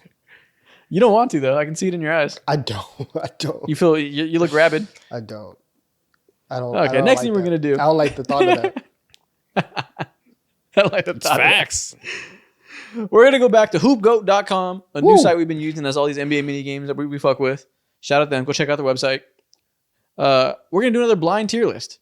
it's like pyramid type thing where we have 4 slots in the bottom row, 3 slots in the second row, 2 slots in the third row, and 1 slot at the very top, to make this pyramid shape. Let me share my screen so you guys can see this. Okay, you have to great. reference it. Yeah, I was about to say. And then, so we blind rank players and put them where they belong on here. Last time we did a pretty good job. It was legends, so obviously there was debate and people yelled at us because we didn't put Kobe number 1, but so be it. I think we can do good again. That's fine. Let's do it. So first name, we have Isaiah Thomas. Ooh, I'll Big say one, not small one. Like second Third. row. Second row, really? I also, how many? I also love Last time it Isaiah was all Thomas. legends. Yeah. I'm okay going third row to be safe, but if you guys want to go second row, I won't argue with it. I think Fine. third row is the safest thing we could do. All right, fine. We'll There go we third go. row. I'm sorry. Hope we don't regret it. Sorry, Zeke. Rajon Rondo. Look at that. Oh, shit. Fourth row for sure. Well, Dude. walking to the fourth row, Lakers legend. Got to do it. Yeah. We messed up. Damn, maybe you No, we did. didn't. Chris Paul. maybe we did. I think Chris Paul probably belongs side by side with IT. He right? does. Absolutely. Let's set the standard. All right. I hope we don't fuck ourselves, though. I know. Hopefully we don't put some bums up top, Yeah. but I think this is okay. Steve Nash. Okay. I don't care. Steve Nash cannot be ahead of Chris Paul and Isaiah Thomas. Yeah. Right, he's got to be He side by has to go side. row Yeah. three. Side by side. Okay. Yeah, row 3. That's fair. Steve Francis. Top of the mountain. Get out of here. Get out of here. I'm sorry. I saw an Top edit. of the mountain. I saw an edit today of Steve Francis and Katino Mobley. Listen, Steve Francis was like that. I'm putting Steve Francis up top. Steve Francis was Nah, definitely like that, fourth I row. guess. Fourth row. Fourth row. Steph Curry. He's number 1. Welcome to the top First of the tier. mountain. First tier. This is clearly all point guards. Unless Magic Johnson is here, we're putting Steph at the top of the mountain. John Morant, welcome to tier 4. No words needed. See you, Ja. Yeah, we messed up. Yeah, for Allen sure. Iverson. Tier 2. Damn. We fucked up. Allen's got to be tier 2. I tried. Yeah. Would I really want him over IT and Chris Paul? No, but it's not indefensible. I'm not taking the gamble. Let's go ahead and pay some tier 2. Baron Davis, either tier 2 or tier 4. Get to that fourth tier, Baron. What if tier 4 is like D'Angelo Russell? Don't walk, Then, run. then that's how All we have right, to we'll put him live. in 4. Last but not least, Kyrie Irving. Nah, fuck. Now wait. We messed up. In No, terms no, of this makes sense. Fun This makes sense. tier list, Yes, this yes. probably makes the most sense. Ja, Yeah. but If we're using our brain, this sucks ass. If we're using this is dope. yeah. That's what I'm saying. It's Steph Curry, who's the combination of both. That boy nice, nerd point guards, and then just fourth row. Yeah, fourth row. Okay. So we didn't do a good job. No, we did not. Everyone, And that's the end of the sentence. yeah. I mean, everyone who belonged in the 4th tier belongs in the 4th tier. We did a good job. Yeah, of that. we got 1 and 4 right. In the middle, not so much. And honestly, if you just flipped them, we'd be done an amazing job. But you guys wanted to disrespect Zeke. Okay, fine. You Yeah, win you for one. got Sorry. that Okay, one. you're right. You got that one. We should have set that standard. Sorry. Come on now. Third best point guard of all time. Hey, Oh my god. Is that true? I don't even know. Let's let him have it. Yeah, I'm in no position to argue. After I was Just wrong. give it to Unc, bro. Magic Steph IT? Yes. Just give it to him. Okay, good job. Unc. Next thing we're gonna do, we gotta discuss the best player in the NBA, the best duo in the NBA, Shut the up. best team in the NBA, the Los Angeles Lakers. Oh my god. What I'm gonna do is I'm gonna name you several NBA duos. You tell me who is better, them or Luka and LeBron James. All right. We got 5 levels of duo. You tell me who's gonna be better. Simple. We've done this 5 level game before. Now it's duos with the goats. Level 1, we got Brandon Ingram and Scotty Barnes Hey, versus Luka and LeBron. them boys Not getting even cooked. close. Yep. They're cooked, deep fried, grilled, baked, whatever way you can cook something, bro. Braised. Yeah, Poached. Broiled, all that. air fried, Air fried, microwaved. It is what it is. air chilled. freeze dried. We're going with the Lakers. Yeah. dry aged. Ooh, marinated. Yeah. Yeah, bro. Cooked. Yeah. We're going with the Lakers. Obviously, level 1's always easy. Level 2, Steph Curry and Jimmy Butler. I'm Probably sorry. gonna be a good duo, but still, they're getting fried. I'm sorry, they're Steph. I getting love fried. you. They're getting fried. You're not touching my white boy. It's not happening. Now, if this was are like getting fried. the year 2019 or 2021 or 2022 even, hey. It would still be Luka and LeBron because LeBron was even better back then. Nope. No, Tough scene. I don't know. If you 20, have no, like LeBron if you have like and Luka 22 now Steph, versus 22 Steph and 22 Jimmy Do you remember who LeBron James was in 2022? No, He we're was talking the about third LeBron best player in the now. world. We're talking about LeBron Oh, now. oh, and oh, 2022 Steph and 2022 Oh, okay. JB. Even then, I still think Luka's probably just as good as 2022 Steph. And LeBron now still clears Jimmy. Damn, look at LeBron. I don't know. 22 playoff Jimmy's kind of. Yeah, you're right. Well, no, 22, they didn't do anything. It was 20 and 23, they did something. Yeah, 20 was off here. No. Okay. No, they were a Jimmy Butler pull-up three away from getting to the finals. Oh, in yeah. 22. Yeah, you're right. They Yeah. almost beat the Celtics. You're right. Yeah. Nevertheless, level 2, we're going to Lakers. Ultimately, yeah, I'll lean Lakers. Shit. Ultimately. Level 3, Victor Wembanyama and De'Aaron Fox. The Lakers got it. The Lakers. We can honestly just get to the 5th level because there's not a lot of people that's going to compete with LeBron and Luka. Yeah, maybe if this was like Luka and Wemby, then we give it to him. But luckily, the white boy's on my side. We're going with the Lakers. Fox can't hold up this type of weight. Sorry, buddy. Yeah, sorry, Fox. We love you. Level 4, Jason Tatum and Jaylen Brown. Oh, they're getting done up in the worst way possible. I don't know. They might be able to compete. Reigning champs? They can compete. They can compete. It'll be hard fought. You'll think about it for 34 seconds, and then you'll say Los Angeles Lakers. I don't know. If you gave Luka and LeBron, Derek White, Drew Holiday, and Kristaps Porzingis, it'd be a very different conversation about these teams. Well, guess who has them? Jason Tatum and Jaylen Brown. The worst duo. That's who. This is a duos list. So I guess we'll see what happens. Yeah, no, they're getting wiped for sure. I love Wiped the is a defense. bit I much. respect it. If Jaylen Brown was having a career year, I would understand it, but he's having a slow year. So for now, we got to go Lakers, I think. Yeah. Jaylen Brown broke Luka Doncic last year in the finals. Get out of here. Shit. This time he's got Unk behind him. It's going to be a different story. He's not going out the same way Kyrie did. Jason Tatum would lock up LeBron right now. In what Say that again, universe? straight face. I can't. Say that again on straight face. You do not believe I that. can't say anything. Okay, level 5, Shea and Chet. Shea can hold his weight against anybody in the league. Absolutely. Yep, Shea's the closest to Luka. He's the one that's looking him straight in the eyes. Mm-hmm. But does Chet have what it takes against LeBron James? I think so. I don't think This is any. close. Well, I don't know. You know You're what? too Shea I'm not mad at going Thunder. I'm not mad at it. But I'm not. I'm going gonna do Thunder, it. Though. I'm gonna go Thunder. The last time that we saw Chet had taken an offensive leap. He was the DPOY of the league. I don't care that it was only 10 games into the season. He looked amazing. And since then, Shea scored 50 points like 3 times in the last 2 weeks. Okay. I'm going with the Thunder. Donovan went Thunder. Mo went Lakers. Who am I but not biased? Give me the Lakers. We're making them win. Best duo in the league. Level 5 is a victory. Damn, the Lakers got the new best duo in the league. That's crazy, man. This is an easy one though. Easy. Is there Is a it duo I forgot? sizable? Like Is there? there's no like these are the best duos in the league. I think it's the Jays and then Shea. Like I don't know if there's a better duo out there. I mean, Brunson and Coulda- Cat should- was underrated. Oh, okay, yeah, you can fuck off. Yeah. Should we go Giannis and Dame? Are they better?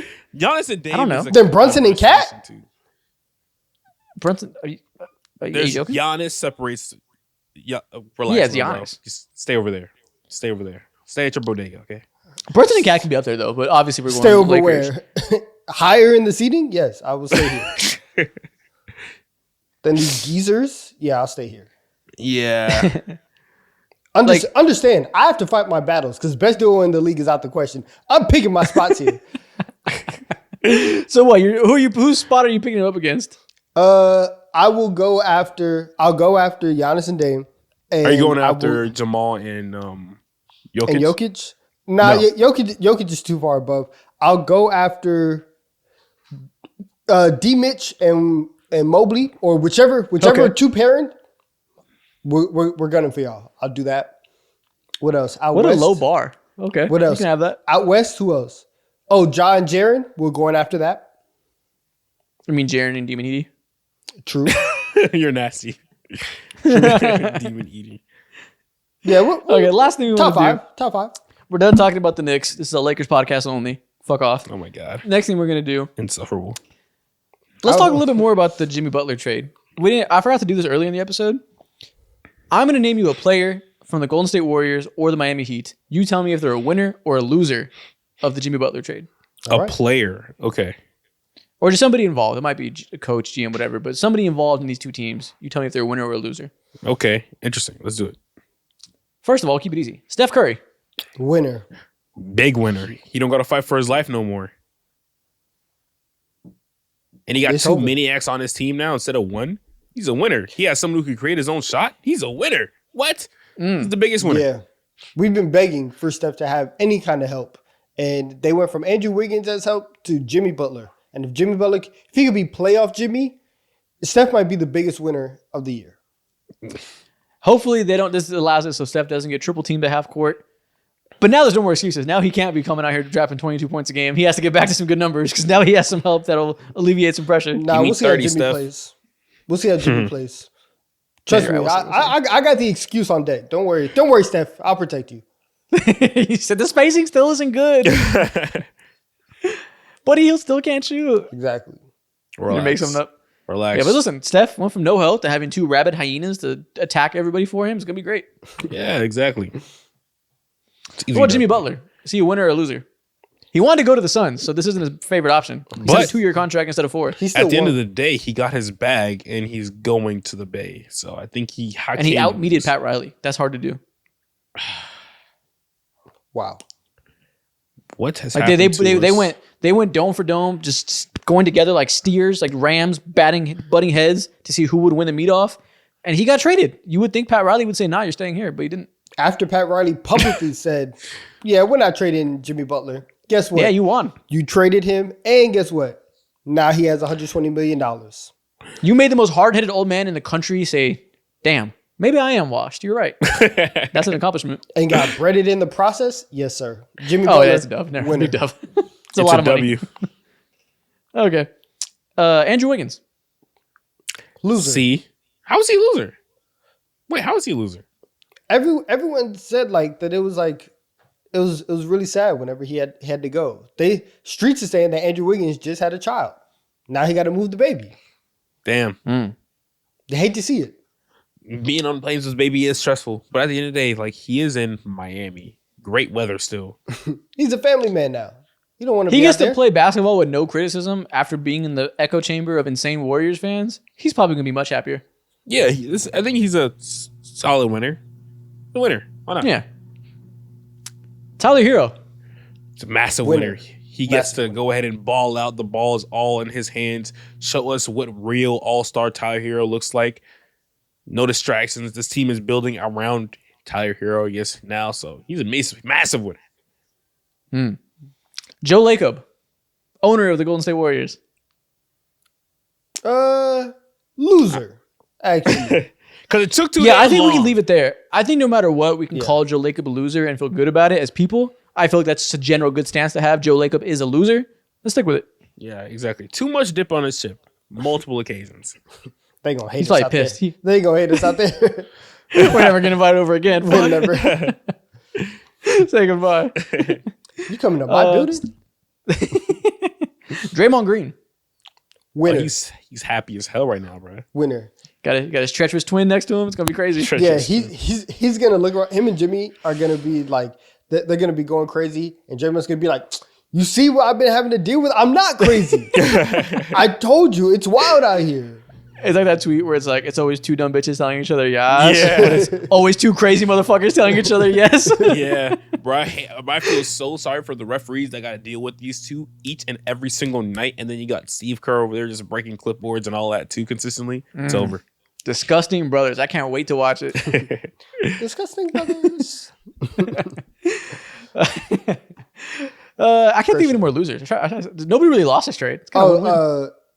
Hey, Dennis Schroeder, loser. Oh my God, yeah. Once again had to relocate, brother. Someone on Twitter said this motherfucker's a nomad. Bro, retire and buy a house. He has to be upset. Dude, his PR is just consistent, like up and down. Didn't he say like the trade season or whatever is like equivalent to modern day slavery or something like that? For like he said he did. He said that and then proceeded to trade his ass 3 times in 36 hours. God damn, bruh. He said, you're going to find out. You're going to get moved multiple times. It's like, a word? A word? Okay. Okay. Oh, shameless. Oh, and that's the end of the episode. If you're still here, what should people comment? What would you pick? Damn. Disgusting. No, brothers. okay, no, Donna. Oh, you go ahead, pick. You Donna. had What you something gonna up say? your Go ahead. Oh, no, I was just going to say, buy a home, Dennis. Okay. Oh. He deserves it, low key. Dennis, buy a home. mind. Okay, and we'll see y'all next week.